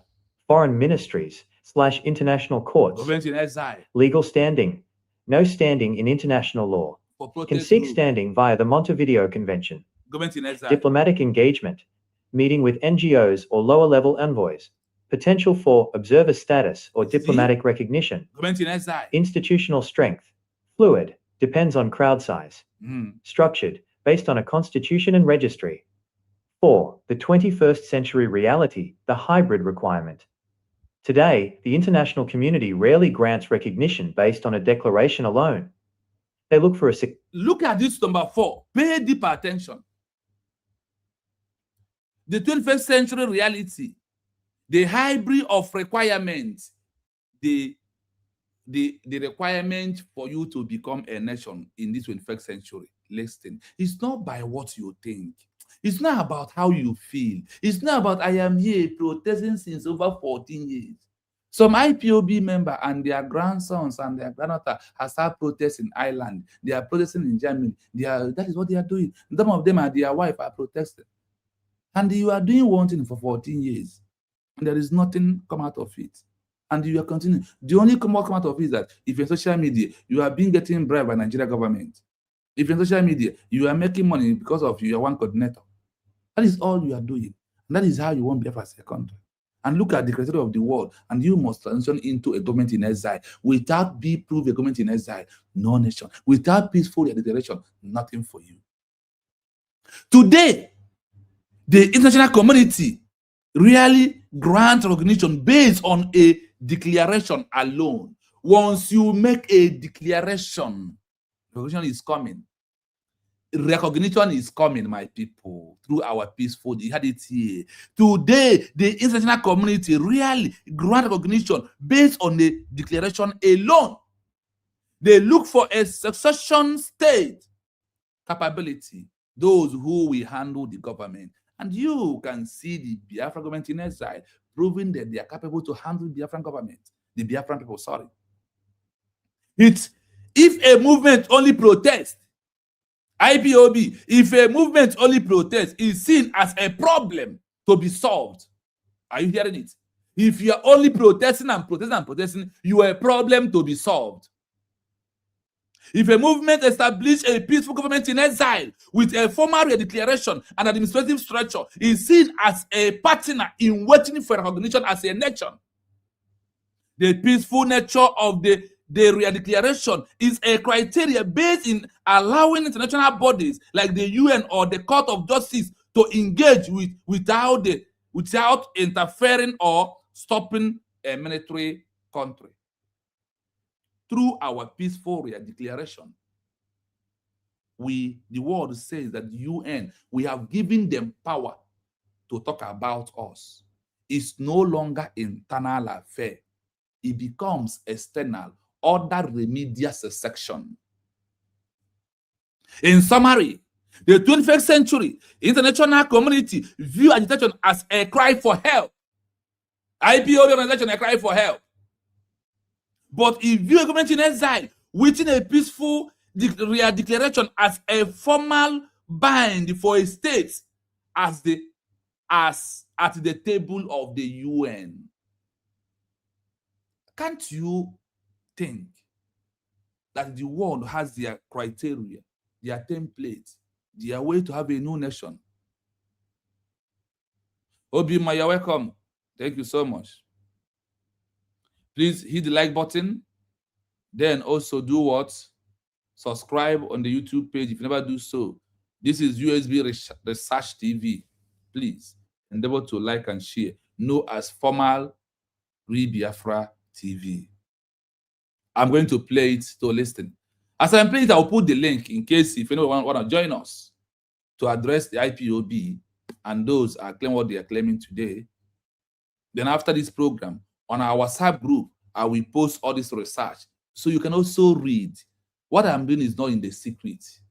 As I am putting the link, once our people start talking, if anybody comes, what I normally do is to post this thing on the WhatsApp group where we have over 130 Biafrans that are there.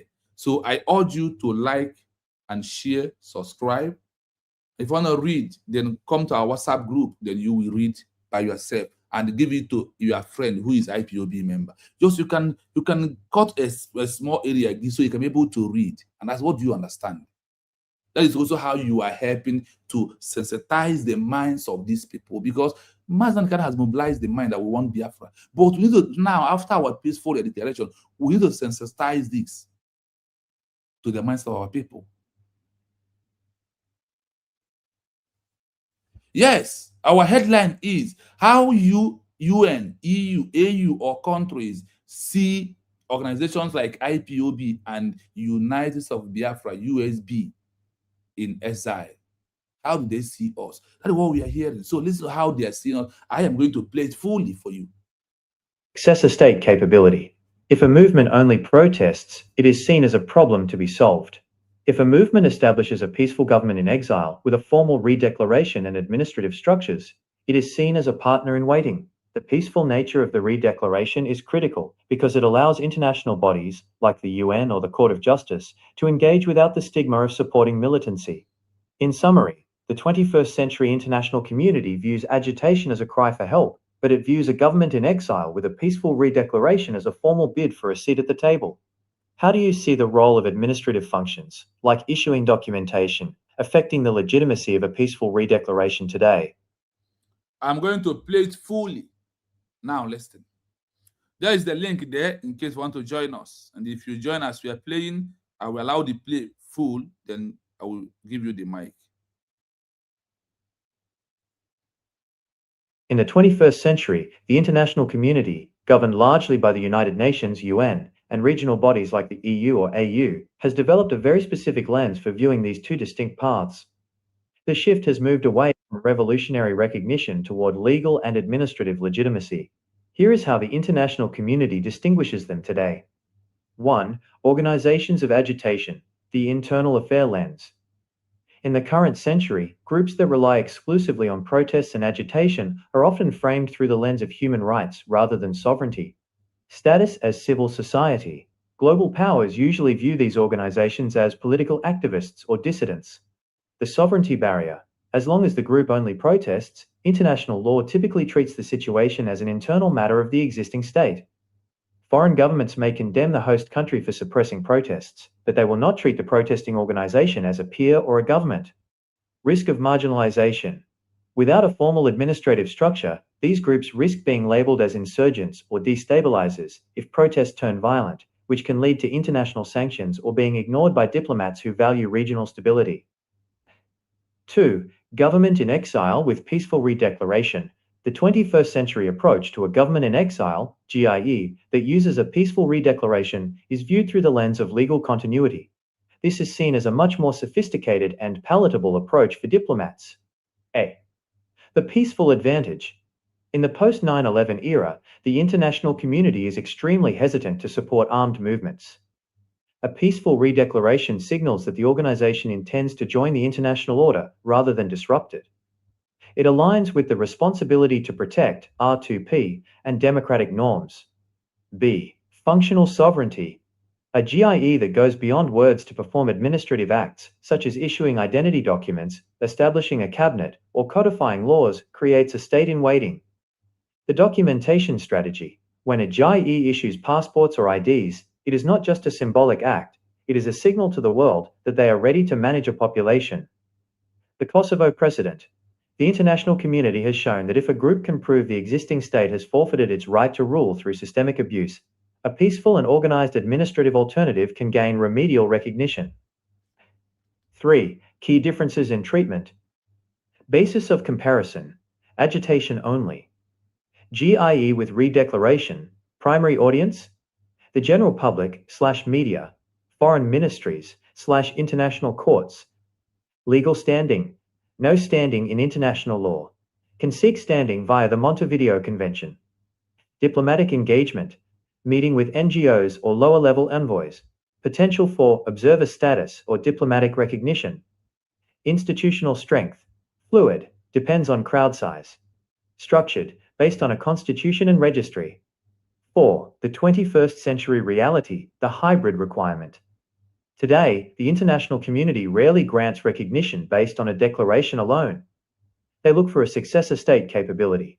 If a movement only protests, it is seen as a problem to be solved. If a movement establishes a peaceful government in exile with a formal redeclaration and administrative structures, it is seen as a partner in waiting. The peaceful nature of the redeclaration is critical because it allows international bodies, like the UN or the Court of Justice, to engage without the stigma of supporting militancy. In summary, the 21st century international community views agitation as a cry for help, but it views a government in exile with a peaceful redeclaration as a formal bid for a seat at the table. How do you see the role of administrative functions, like issuing documentation, affecting the legitimacy of a peaceful redeclaration today? I hope you have had it all and how they seize everything. The ways of the international community is quite different from you as a Biafra who won Biafra, and you don't know how to go about it. And the world is giving us how to go. And you have already been there, and we're already on the road, and we're already on the table. Our matter is being treated the way it's supposed to be. Yes, I want to welcome you, my brother Lushima God. Good evening from my location, please. Yeah, Mazuchino, happy Sunday. I wish you the best. Hashtag, I'm a citizen of United States of Biafra. For sure. My brother, this thing he make it now, even the language you use again. I always give reference to my children. Even no matter low-key children will understand what you are saying. And if you recall, Mazuchino, when Obatobe was chasing this declaration, he said that the world knows where he's heading to. Oh. Obatobe, when he was heading for this declaration, he told everybody, us even Nigeria, so Nahama where he's heading to. And they plan to stop it. They make many attempts. Mandia and Denmark. They tried to make this thing not happen. He told that the world where he is heading to. And after the declaration, no what is that diplomatic war. Yes. But I want to say something here today, where it will shock anybody. One day, I want to challenge, Ipob, I don't know, Ipob organization. I'm sorry for, I'm guessing the sorry for them, because when I look at the caliber of people now there, Mandi Drilla old, like me, Manda one hand in the China white. How can I parade doing Europe? One day the thing is very, very shameful. Honestly. And if you carry this flag, after you paint a Biafran flag, the 21st century, the world have told you that problem in Nigeria. And when perhaps not with their problem, you can protest in that, but here is we wake now Nigeria will solve it for you. And I now had the power of when the baby the new IPOB beacon. So for over all these years, no one to the same mass.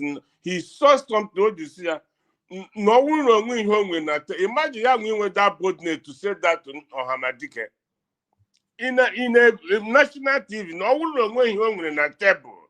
He will bring something to the table. Obuzo Ohamadike, no to Biafra. Interview and shock everybody. Yes. Austin, no, because we hear Siaka joy. No one here game no Siaka, oh, not the kind of never. Or see, okay, naga. Na and Maz, let me tell you, like I'm Mamihin and Mamaka, like as I always said, you know, all of us, our aspirations is you join us in Europe. Or whatever, most of us, you know, I in which a conversation, we are not comfortable. We are looking at we get you know within us. So now in him a guy who got but he got no every guy no game on give me 3 days in a row. Holly so wrong with geek. Give you Exactly. That is already the thing. give you no log mail program. I won't okay, be 15 hours. No one. Let me tell you, I've lost sympathy for anybody. Other than this bunch of these IPOB, you know, groups. Look, other than up to now, these people have never learned anything. My brother, actually, he and that all the kind of people in the question, no, bandit, terrorists. Can you hear that? Yeah, just enable everybody, enable mad. Anna dig. Exactly, Nigerians. Bandit Yeah. want to Nigeria to hand it over to them as their own country. Yes. They have made their intention open, and it's understandable. But this IPOB, among Hawuzi courtesan, because Ogan many here cut one. You got one any guy book at on Nad, give Chamuzo Europe. Because most guys are now go to school, ever hit Conconia make up Europe. Yes. So, every day I know that Europe now constitute Nissan. The thing all is very, very heartbreaking because come and have they put all themselves together, support they go hand in with it. I'm not going to take Mongo ego. I do not know. Because I will go Biafra. I know this language in us, or this language, I know you could get countless time in this topic. Here we get energy as a state. I say he gets you from group, migrate to you about to be here, what you can from enter Biafra. I know that na enter Biafra. Oshida Mafia not a pilot, short pilot, Mafia brig, she brig, ne head to a nation. Before the ocean may hammer. That is transition. That is transition. Yeah. You must transition. What our people are looking for. That you must transition from a protest street group into a government-in-exile. What is that people looking for crying out loud? Look at it here. The world is making it openly that they can only recognize a government-in-exile with only a peaceful declaration as a government structure. That is the one they're going to recognize. There is one thing I want to tell you. You know, anybody who has IPOB organization, there's something I find out. I think it's a high time, like in our group, when I post all, like I've already posted this one we are doing here, somebody can photocopy this thing on different, this one we have session 2 today. You can take your time, photocopy it from through WhatsApp, then share it as a flyer for them to read. Okay. I think it's good because I have checked it. You know what it takes to sensitize our mind, that mobilize our mind that what we want is a Biafra without knowing how to achieve Biafra. So now that we have achieved it, we also need to have our time.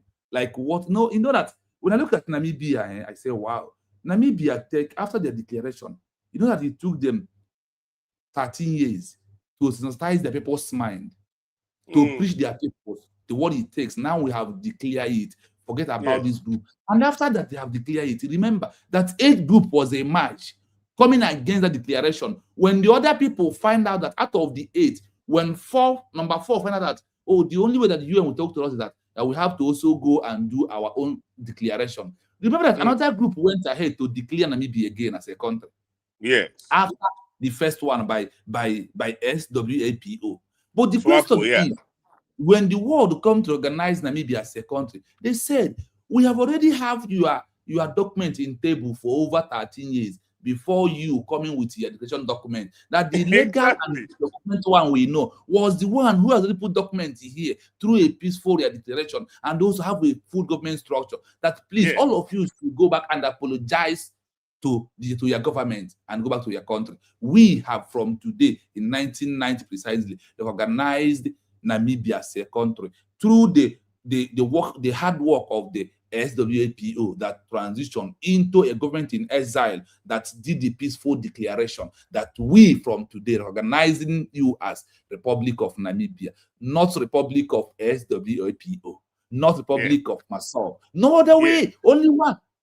Only one. Oh, my dear, the thing why I'm saying all this thing is because the same thing you are saying about groups. You know how they are fighting now, they are insulting the Hamadike up and down.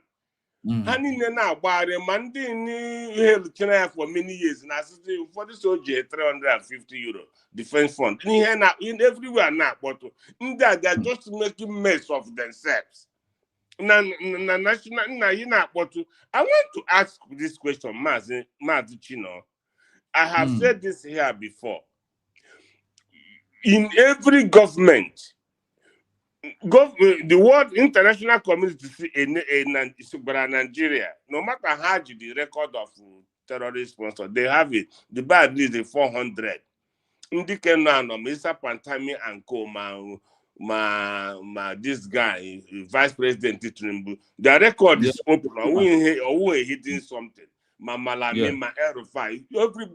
spoke to Nigerians with the time language. Now, this is what they are doing. But I'm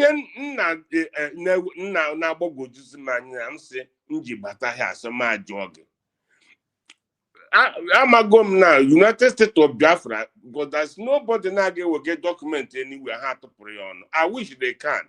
I want them to do that because here in Namibia we have got him because we're going here with the document, legit government around the things already. All na Dr. Ngozo Rabes de Puta up to na founders in the excitement on them. Yes, now. In the kind of quality, in the confident OJN instruction to delegitimize governors and their cohort. You know you have water. Because oh my God, what is to come? Guinea Mexico, this our people's how IPOB organization. Why are they not reading the handwriting on the wall? Now I want to ask you this question, Mazichino. If tomorrow, you say something here, after the war recognized Namibia, it took another 13 years to sensitize people because Ndiko and Ndekwe only happy you open them.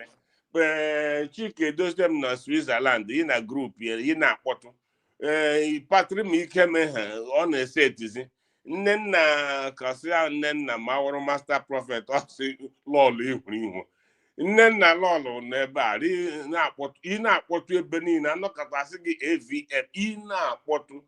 Now the world is to go and beg. I think whenever so guarded or saying you go and force yourself into the government, go and apologize. So ask my judge this question. If by tomorrow your committee people down recognition because the law says the word law as well with a country in Africa as long as I'm a member of the United Nations recognize that Biafra and here more Europe more Africa as long as I'm a member of the United Nations which is all the legit. Actually I made you get this question. What do you think this group again reaction, because this is coming and it's going to come fast. Any recognition, Mazi, what happens? Because I don't know from what planet they came out from. More lack of education, more this type of if they have turned into a cultism that you might have. I don't know. So I will question now, if by tomorrow that is recognition, and again, we need to. I need the regular Dr. Abeze go all disassociate here. Twitter disassociate the United States of Biafra against IPOB. IPOB organization. Yeah, you need to disassociate us with, because today for United States of Biafra any bad name, because they have even seen the handwriting on the wall. So what happens, if there's one recognition, what happens? This question is for that you, is why please. there's a comment I always make here. I said Hadaino will come at last when truth prevail. Okay. And when the Hadaino comes, it's not a way of having pity for anyone. Yes. Because of what? When a country like America was fighting, those who refused, and the 558 men at the sign that they don't want America to become a country, America banished all of them. They are not a citizen of America till today. They die in exile, buried in exile. Okay. Now, a country like Spain, they give people that betrayed them and was against them after their declaration, they sanctioned them, they give them punishment. Okay. Algeria sanctioned those that was against them. Namibia sanctioned them. They give them punishment they deserve. Some was served 30 years imprisonment. Some was served 80 years. Some was sentenced to life imprisonment. Some was sentenced by hanging. A lot of punishment.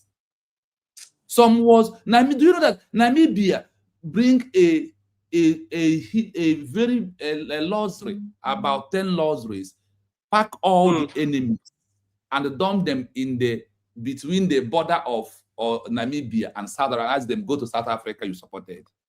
It happens. So there is many measures. For here, I have played up. I hope you follow the day I tweeted how America give punishment. I was there.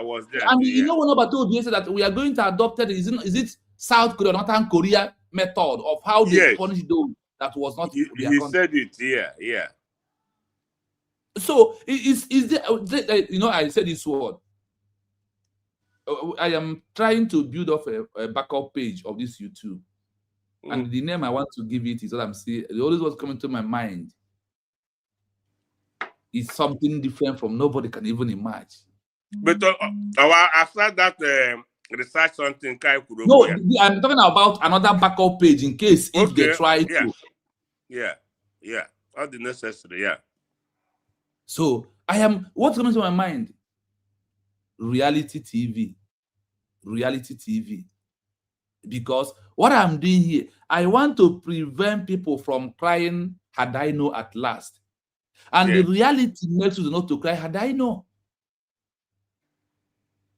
Had I know, we come, wait to prevail. And had I know of all these groups that are making this noise today, without learning, that's why I challenge any of them. Tell us a history of a country that what we are doing was how they achieved their country. They will not tell. I'm going to tell you on my hair or research. They don't know about all these things. That was why I had the ignorance of what Muhammadike was teaching. He get there and someone a peek over. How are they completely blown out with here Simon Neku to them researching. Do you remember this Fulani herdsmen Mbaha Kampoga? Onwokonye juru ma IPOB. And when any of them juru otus obato beji with satellite image of the whole places Fulani on the entire eastern region. He made that program, Akwema. Yes. And now point one by one, how no here.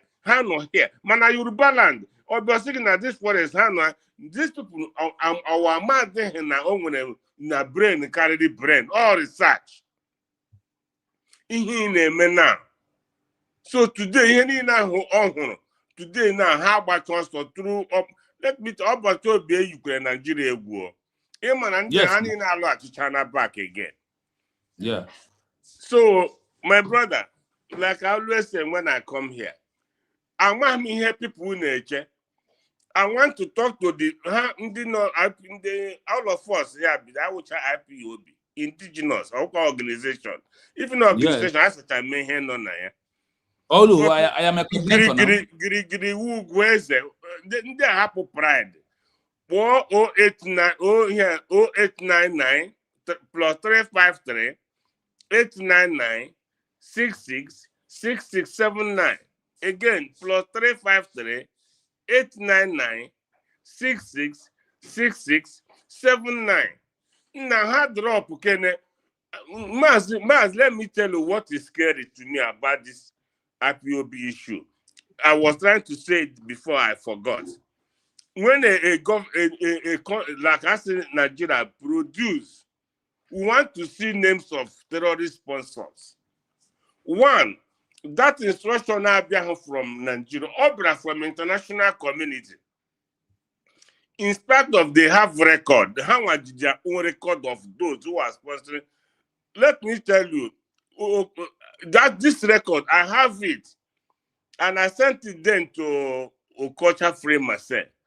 And I also send it all mostly kanu I can hear Otegon with the inter jury the record. That first one, there was no single only Igbo when he was Igbo. Now, let me shock you. Now, when the war produced, give us the list of terror sponsors in your country. In spite of the one they have, Chino. If any government produce any record of terror sponsors, one not the gazetted. Yes. And it goes into archives. Yes. Now, I am go as Biafra, but let me tell you, after 20 years or 30 years, or even if we are no more, and I will go a nation, Biafra, we are ruling ourselves, and Nigeria no rule themselves. A Nigerian son or daughter got may research one day. Ghana can gabu buta ndi with terrorist sponsors na Nigeria.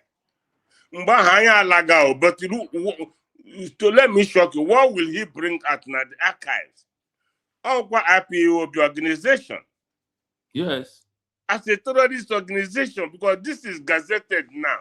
I guess government gazetted document in archives. So now these are what people name here IPOB. This news, are they not getting it, Mazi? I am asking you. How this record or when did Mazi, Olusegun God, you know, when you think you know something, yes, and you don't know anything. Okay. It's one of the crimes that destroys people, destroys someone. Yeah. The number two, when you always think, I was first here, how can I allow me that is first to become the last? That thing destroys human being. And when our people has distanced themselves away from our illustration, that's na obrona or ogene. This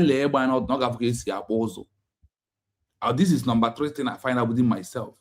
When I was in IPOB, I thought that all we are doing was the right thing.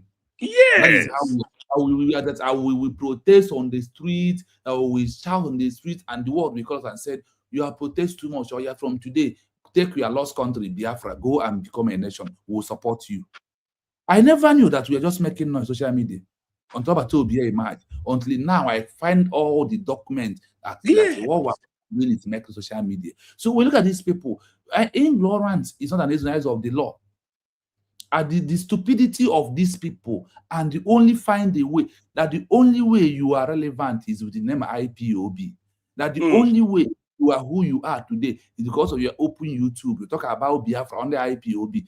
and Nigerian government was be able to bribe you and you become a big man and they still continue in the name of IPOB for you to continue making the money.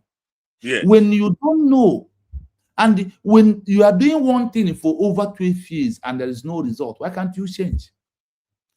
If you are doubting some things, I ask this question today.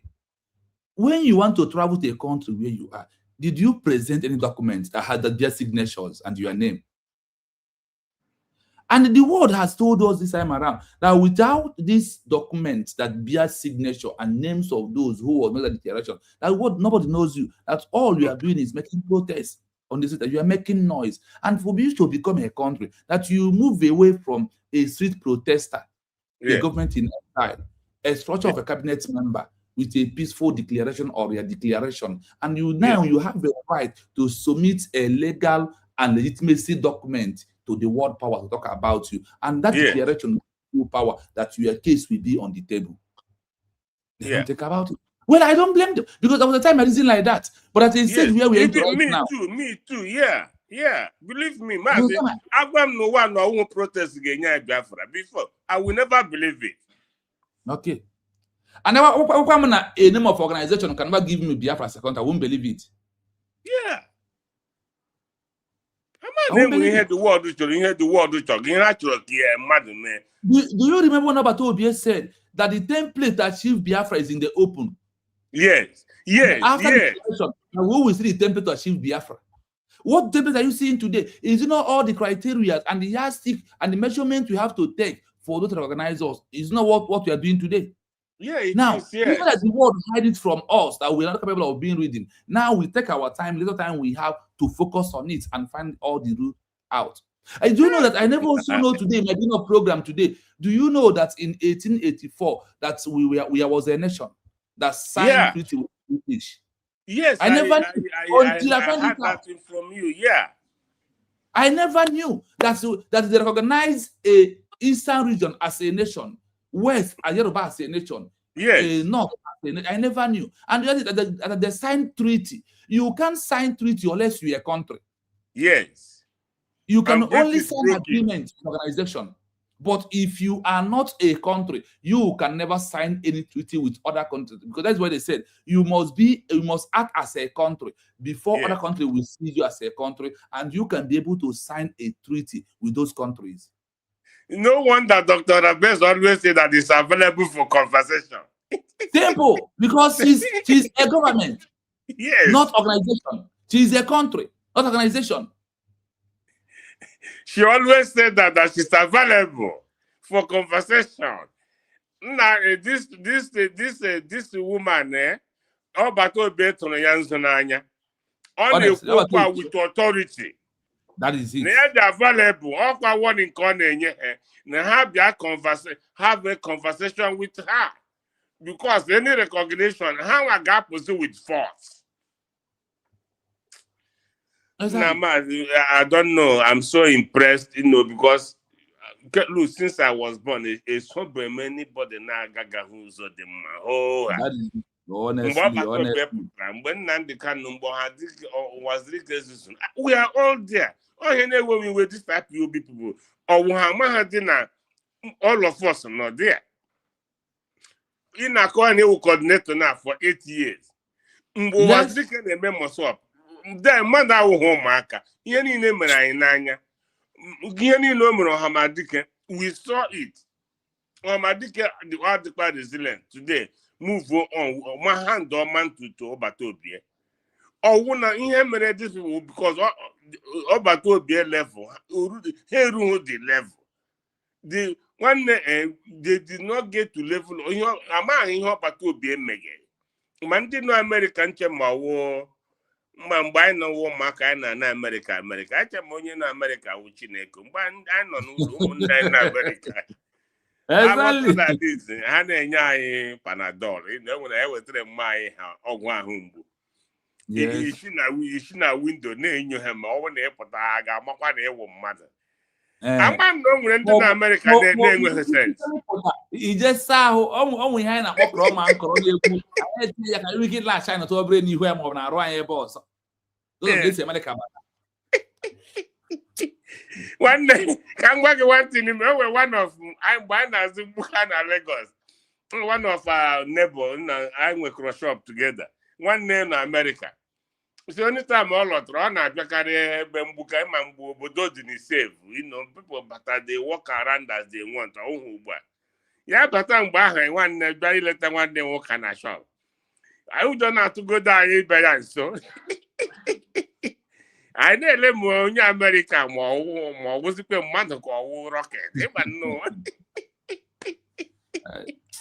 I've done like this, yeah, man, Maga, the man about the day would have fast. They didn't know what to Hannah did like this. Nah, I can't know when they not there. Now, Marife, one is I would not believe. I'm being honest with you. But I will family ndị be anyị na-asị n'okwu Igbo ndị be anyị na-asị n'okwu Igbo ọ nwere mfere ebe IPOB na ihe ifuru saa nwa mkpi arụ na ihe ọ na-esi ka ọ na-esi. I am telling you, the people did all had irredeemable. I will never want to Germany. A man only making that program. A man hammer there one whole law. A man hammer my cheeky. Let me Isaiah, but I'm talking on. I'm on island. Only come on my voice. Or on an island, on of course. I won't know about him, but I'm just telling you. Okay, that Okelena. A man ham again. Now, got it. None. Elim did not edal. I'm not do myself. Oputana, these people are my Biafra have been declared. Na ID card Biafra is solving problems in Australia, Netherlands. Everywhere in the world. USB documents here are revoking deportations here in Ireland. Okay. As I'm talking to you now, for them that are hearing me, I'm living in the Republic of Ireland. Please, I want to conclude because I'm asking you for may migrate. This level ignorance and the believing in one thing that cannot be able to lead you to anywhere. Repeating class every year. Oh, me because I do not IPOB. Book class is. It's very shameful. I'm telling you, very, very shameful, very shameful. It's very, very shameful. Now, man, continue to do command because this program you will take the highest, you will take the highest, you will take the higher. Well, the thing, No, we are deep more as days is coming within that time we have. I am deeper. I'm going more deeper in everything I'm doing, and that is how I do. What I want to do is I want to give it to the fullness of my time to get satisfaction of what I'm doing. That is me. I don't like to do something half and half. Yes. So, my brother, I want to thank you, please. It's very, very. I don't know. I am happy that you are here with opportunity to have you, because as I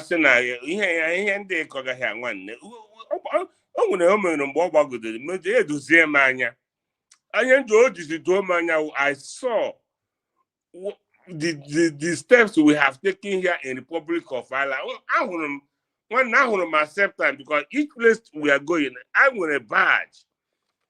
Edre can go ahead at the badge. Biafran Tower. United States of Biafra. Government official. Now, as the government ID, mode, on site, location, Republic of one. As the holder of this identification document is a staff member of the United States of Biafra. If found, please contact info@usb.gov.org for further action or return to the nearest local police station where you find it. One. This document in case the matter where imagine he lose the matter will come on a police station police are go China. Who's there? 1 second. Yeah, info at usbgov.org. Police They will are go in that, and find out. eh? They will just go in and find out. Nah, Mazi, forget. I don't know, but as some now one of the people name where home. Ndị ba is n'okwu Igbo na adị adị n'Igbo agụ osu. Yes. And the adị adị n'Igbo edozi obodo. Enwere ike mmadụ decide emezi obodo otu akọ dị ihe anyị na-eme. And they have did a program here that we cannot achieve Biafra without division and the enemies around us. The enemies and people is giving me more strength to do more, to prove to them that what you are doing, you are just deceiving yourself, not me. Yes. That is it. Every country that fought for new country, this way we are moving now, under government in exile. Do you know that these countries that are fighting to leave from China for over 50 years now, their people are betraying them also. They have different groups again within their I know, so even in Taiwan. In Taiwan, yes. People support to China. At the election, they're trying to resist the ones supporting China from emerging as president of Taiwan. So, and sometimes if the people emerge, you see them, they ban a lot of things under instruction of China. So when the election collapses, another people will come. They want to avoid people that are loyal to China from emerging. I'm not what to say, but the world as a whole, when the here was Biafra now, I was in here. Up go now on a level on was not a pilot level. I am telling you. The matter is in the world that would document hide there. Is it China? I now married in a street, you know. Oh, holy in land. I cannot know about American briefing. And can go back to debunk Ogenkere. American Congress they asserted Nigerian government because they did not announce that is briefing that Mike Arnold will be involved. They kept it secret. But according to them, $10 million not done to lobby Trump. So they took them by surprise. All of a sudden, now the background, Mike Arnold just a face. Open up. Everywhere about here. Yes. Everywhere about it. And look, this thing to you now. If people like Mike Arnold, a former mayor, and congressmen can say they are smarted Nigerian government. But imagine American congressmen and women say they are smarted Nigerian $10 million lobby. They put that program up. You know, they were always laughing when Mike Arnold was caught. Hannah Church, because the lobbyist that Mike Arnold is coming to give this briefing, they will try to stop it. So these people are smarter than all of us. They have one Mike Arnold everywhere about here. So you see it now that you know Genkeresia now the only naga New York because naga DC.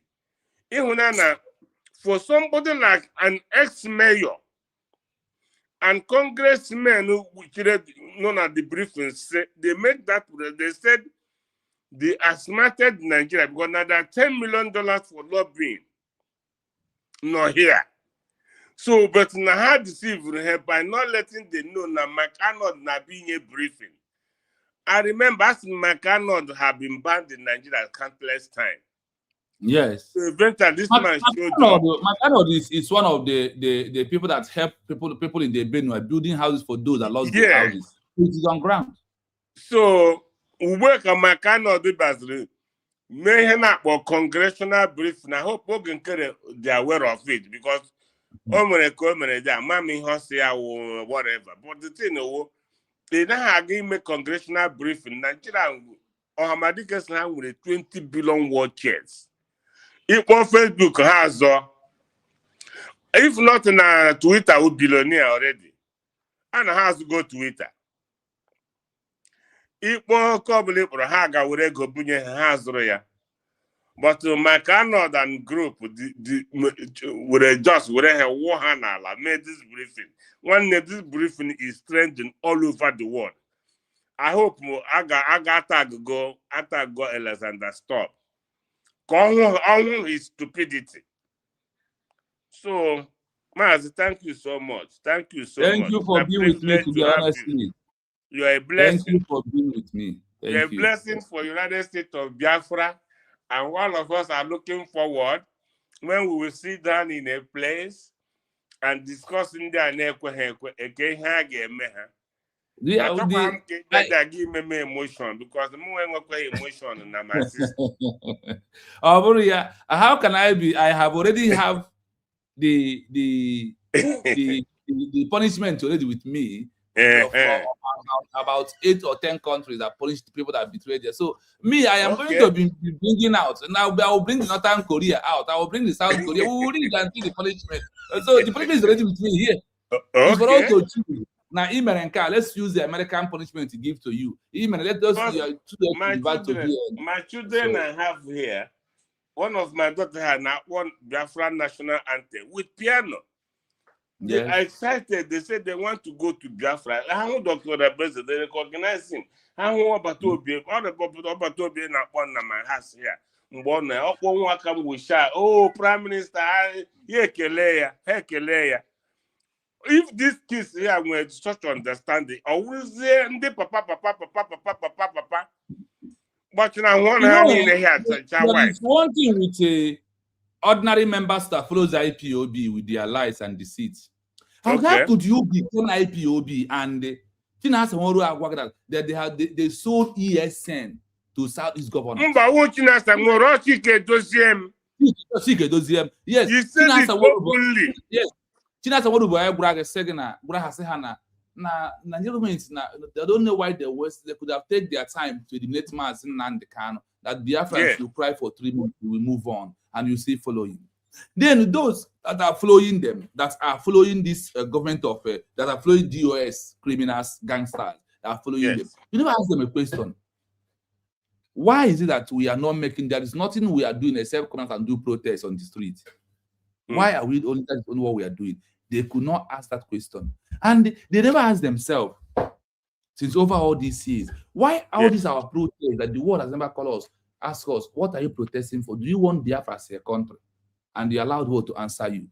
I am very happy when someone sent me some program of Obi-Wan and McArnold and those interviews he had here. When there was a IPU member was asking myself, I was asking McArnold, why can't the world give us referendum? McArnold told them that nobody's giving referendum. You are the one to choose a referendum. That's can you imagine? I'm a go referendum. And I don't know. I was not be able to come into our fundraising yesterday. One of our brother, because there is a space happen of recent, which I did not get the link. I didn't know when the space happened. Maybe I'm at work. The president is either 4 or 2 days ago of McArnold in a space where he was, and the Chiamaka Jerry and all these former gangsters was there. He was asking them, where is Biafra constitution? They could not mention of it. You see him? I will call our DP. I will send a message to Biafra government. A brother said he will pay any amount that it costs for us to send our Biafran constitution to McArnold.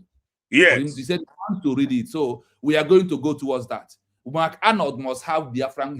He wants United States of Biafra constitution to see what is doing and how we are. Because in the last conversation with me and him, I asked him a lot of questions like I have used on my program on many occasions. I asked him questions like I asked him, did anybody force you in 1776 to exit from Great Britain? He said no. I asked him, why are you forcing us to remain under one Nigeria? He said, no, I'm not forcing you to remain under one Nigeria, but I think it will be better. I said, when you exit from British and become British of America, did you fall back? Did you move on or did you stay one place? He said, we'll move on. Don't allow us that we are going to move on. Forget about that thing. That fear of you're going to be this and going to be poor country. I was talking to one of a big person in this country where I am yesterday night, we have conversation. He said that they think that if we separate, because I introduced myself when I said I am a Biafran. I'm from a state of Biafra. He said from where? I say from Nigeria. That we are people that have made a decision that we have go back to our country that we lost in 1960 to 1970. Then I was be able to open my archive or my S and type about USB, and he saw everything. He said that the problem that we must be act like South Sudan. And I asked him, when Bahrain exit from Kuwait, did Bahrain move forward or they stay one place? He said, we survive and we move. That is how we are going to survive, and that is how we are going to move. There is no thinking about it. Don't tell us about. I told him, we are smarter than you. We are smarter than the Brit and than Sudan. We are the next America in Africa. We are the next China. We are the next Japan. So we know who we are. Yes. No, this here are not important. I quickly introduce him. This my research of 1884 that we are in election. I open it and I played. He said, what? He asked me, are you a researcher? I said, yes, I am a researcher. He said, wow, that he never knew about this. And I said, on this, that we have reclaimed that country that British destroyed in 1804, yeah. 1804, they destroyed this treaty that signed with us, that we are not going to go back to Nigeria again. He said, okay, he said, good luck. That wish me good luck. I said, yes, thank you so much. So it is a time people need to, like McArnold. One thing I want to tell our people is that Ogen Kere and all this this man Gunther, and he doing with this constitution. Send the and our declaration documents must be flying everywhere. You don't need to underestimate who we give and who we're not going to give. And there is one thing I find out within myself. You see, USB they are declared. These governments don't know how to blow their way, so they are silent, and they are silent destroyers. They are destroying. Of course, I know that. Yeah, they are moving everywhere. I said in every 2 months, the 2 months I'm waiting, maybe from 1918 to it's from 1918th of next month. It's going to be another month, 3 months. I'm going to revisit the app back, how the achievement more of what the USB is doing. I must. So when we are looking at what we are doing at this time around, I said this is the only first time we have gotten it right, the way Namibia got it in 1998 and they become a country. The way Algeria got it in 1958, they become a country. The way Eritrea got from Ethiopia, they become a country. This is only time we are on the right track. Never. This is the only the time. And the world knows that we have come with what they say, that a declaration document with a signature is a legal document and legitimacy right for people to shift their country through external remedial succession, no longer internal, because they said IPOB protest with agitation is an internal matter of one Nigeria, calling for Nigeria to help. And with that they do not have power to come inside, but through a peaceful declaration that the world has power to come inside. Talk about Biafra. And today, that is it. So people, it's not about, remember my word, it's not about how I feel, what I think, what I want, what I know. It's about those that are given recognition. You, IPOB, is not giving recognition for Biafra. You, Masob, are not the one. You, Fallback, is not the one. You, BGs, is not the one. The international community has their criteria and their existing protocol, which is on that we have stand in the name of the declaration through Government-in-Exile. There is no any other government. Out of the 75 exile government in the world, it's only USB. What you will see there is United States of Biafra, USB Government-in-Exile. No other one, no other one anywhere. And when you look at the present map that is trending right now, you will see the arrow pointing hand. That arrow is from inside to outside. That arrow is pointing United States of Biafra, not just Biafra, not IPOB, not Masob, not BGC. One of the saboteurs confirmed recently. I got some now watch. If this is a for confirm, Buzoneku ID card, I recognize Biafra matters. Now, okay, now the story there because I already misquote and I Biafra back on a world map. No, but now the one Bonya recognize that we're not a nation. Now, only the seat of Biafran government ID card. But the thing is, like we said, the thing in the assembly, what other people have done when they got their independence, when I only happen. All role you have to explain to us why you told to that part. And all the gaga cut, haga cut, all the gaga haga.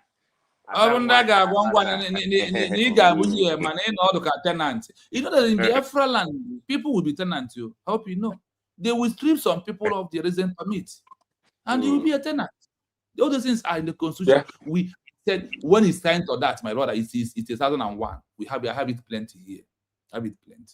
So Biafrans, as we are summarizing, I will allow the two sections of the program to play out. So after playing out, then we are going to shut down the program for today. So listen to this again. Listen to this. Please continue hitting the like button. Continue. Tag all IPOB members. Tag all these groups I'm seeing today. Tag all the groups, let them come in. In the eyes of the international community, there is a profound legal and diplomatic distinction between an organization that relies solely on agitation, protests, activism, and public pressure, and one that transitions into an administrative or governing entity. While agitation raises awareness, it rarely satisfies the rigorous requirements for international recognition or statehood. Here is how the two are differentiated. 1. Legal personality versus political movement.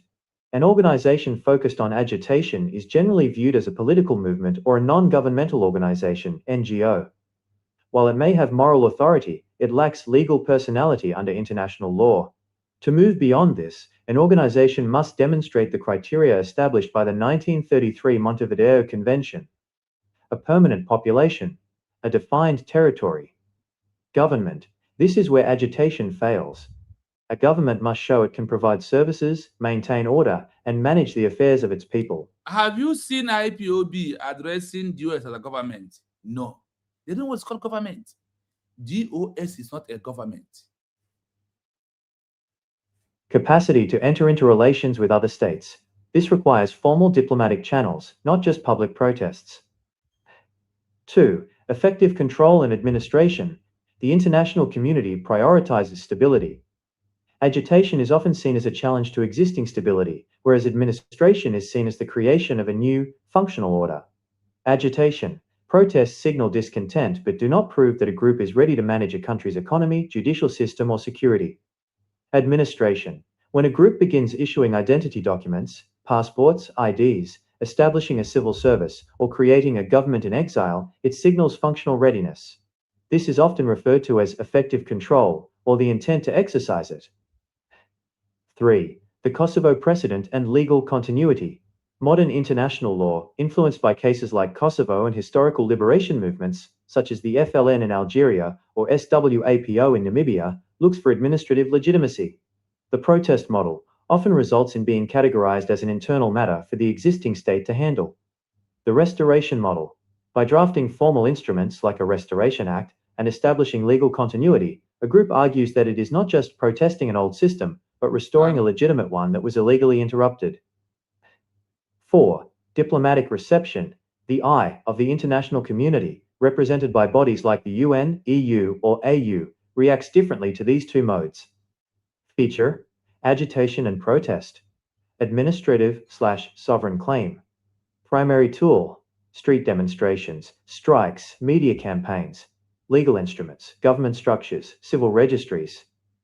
International status: viewed as activists or insurgents, viewed as representatives or a government in exile. Response: human rights monitoring and statements of concern, diplomatic engagement, observer status, or legal recognition. End goal: policy change or awareness, statehood and legal sovereignty. Summary: agitation is a tool for mobilization, but administration is a tool for legitimacy. For a movement to be taken seriously as a sovereign entity, it must eventually pivot from the language of the streets to the language of the law, formalizing its structures so that foreign governments have a recognizable entity with which they can legally negotiate.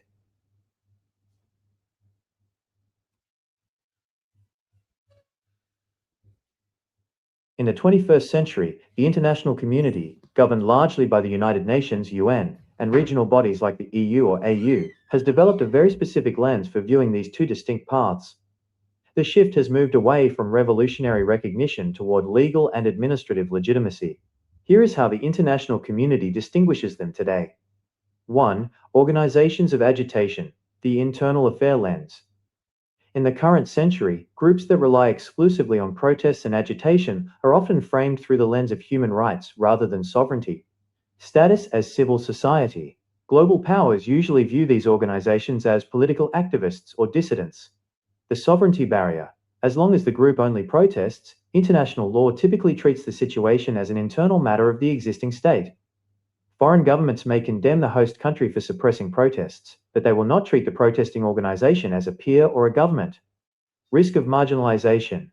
Without a formal administrative structure, these groups risk being labeled as insurgents or destabilizers if protests turn violent, which can lead to international sanctions or being ignored by diplomats who value regional stability.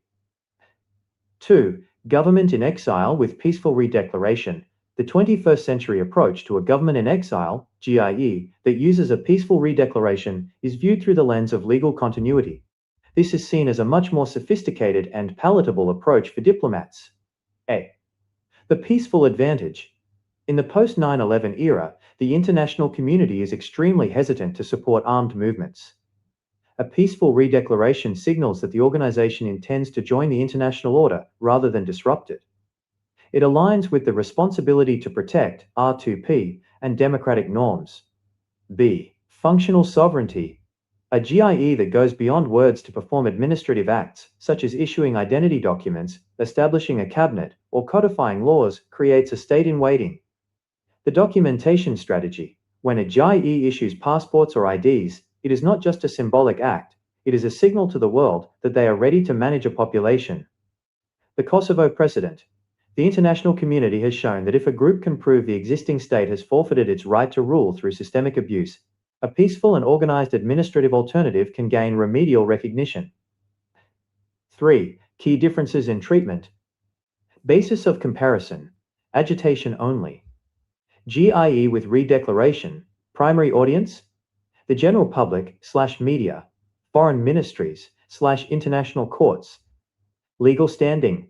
No standing in international law. Can seek standing via the Montevideo Convention. Diplomatic engagement.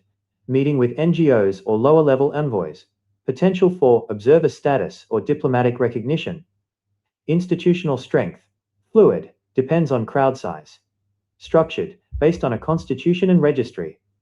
4. The 21st century reality, the hybrid requirement. Today, the international community rarely grants recognition based on a declaration alone. They look for a successor state capability.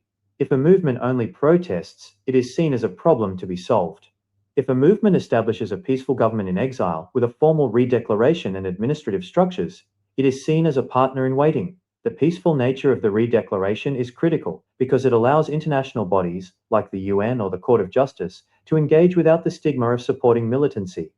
In summary, the 21st century international community views agitation as a cry for help, but it views a government in exile with a peaceful redeclaration as a formal bid for a seat at the table.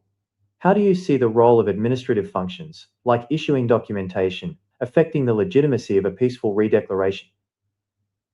Yes, so you have had it here. Any group at all with anything protest, you are a problem to the world. And the world said that they are not going to recognize you at all. That they are going to recognize only a country, a government in exile with a peaceful declaration. 1 minute. Hello, Master. I'm still on live program. Do you want to say anything to live? Yes, hello, good evening from here. Okay, you can have the mic. Go on. Go on. Can you hear me? Loud and clear. Go on. I can hear loud and clear. Go on. Okay. A brief one. I just want to appreciate you what you are doing, my brother. I think you are still live, right? Yes, I'm live and direct. Okay. Like I said, keep on digging deeper. Your work is sinking well with us. is yielding good fruit. I want you to keep it up. Quickly, I want to just react on this issue of Mark Arnold and people like him currently. You see, my brother, I want to believe that these people have not come out, you know, they are not yet real. They have not really want to face the truth. There is no way they can convince me that they are not aware of that declaration on 29th of November, 2024 in Lahti, Finland. Mark Arnold cannot tell us that no more idea about what has been happening about Brigi while Obatobe was with us, and then the redeclaration. I won't believe that. Why must today always come out and align first with the people who are rebellious, those who are sabotaging what we are doing? Why must they first come out and do it?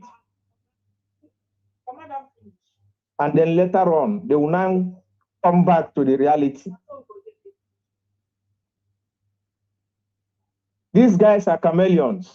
That is my stand. Thank you so much, and God bless you, my brother. Keep it up. Thank you, Mazi. Thank you. Let me tell you one thing about it.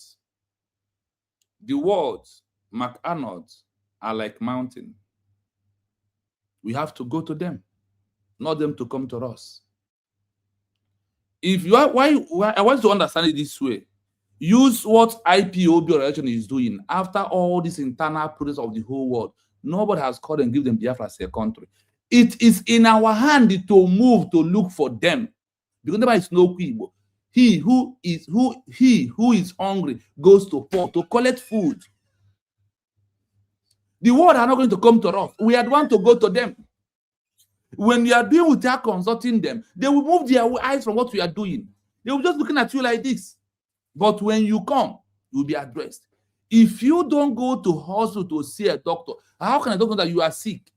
We need to see it on this level. That is why I said, if I'm having the chance to be moving to everybody to submit document of USB, I'm ready to do that.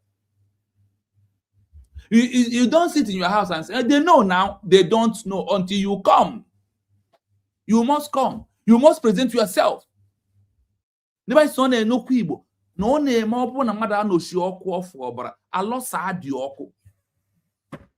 thing is beyond how we see it, though. We are the one to go to the world. We are the one to move to them. Listen, after our peaceful declaration, why can't we put our hand? Why did USB send document to USB that into over 100 something countries so far so good? Over 150 something countries have received USB edited document, and they are waiting. It's not the way we think. It takes a time. It's a process. We are the one to go to them. So we are the one to go, not them to come to us, not them to see because what is happening in social media and they believe. No. Sometimes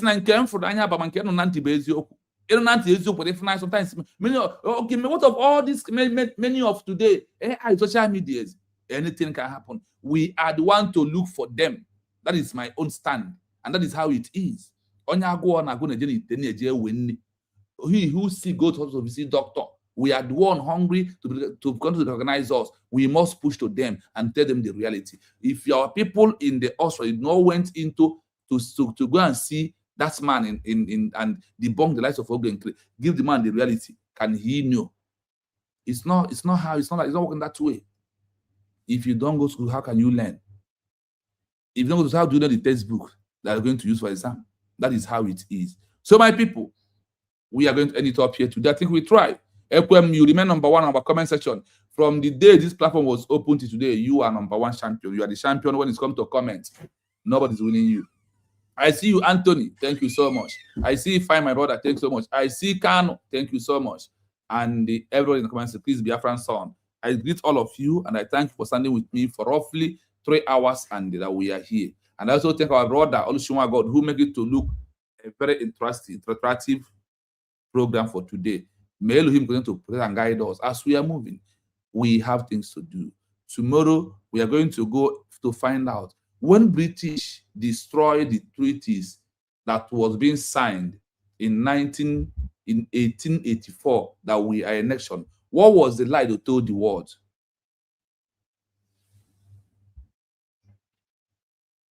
So tomorrow we are going to see the lies of British, the lie they used when they destroyed the treaty being signed that East is a nation, West is a nation, North is a nation. We're going to find it out tomorrow, their lies and propaganda. Then touch into one or two things again. So I thank all of you and I welcome you. I appreciate all of you. Thank you so much. One of my people. From me, from here, it's going to be a very wonderful night and happy Sunday to you all. Our brother, Oliver Hillary, happy birthday at the end of the program. Thank you so much.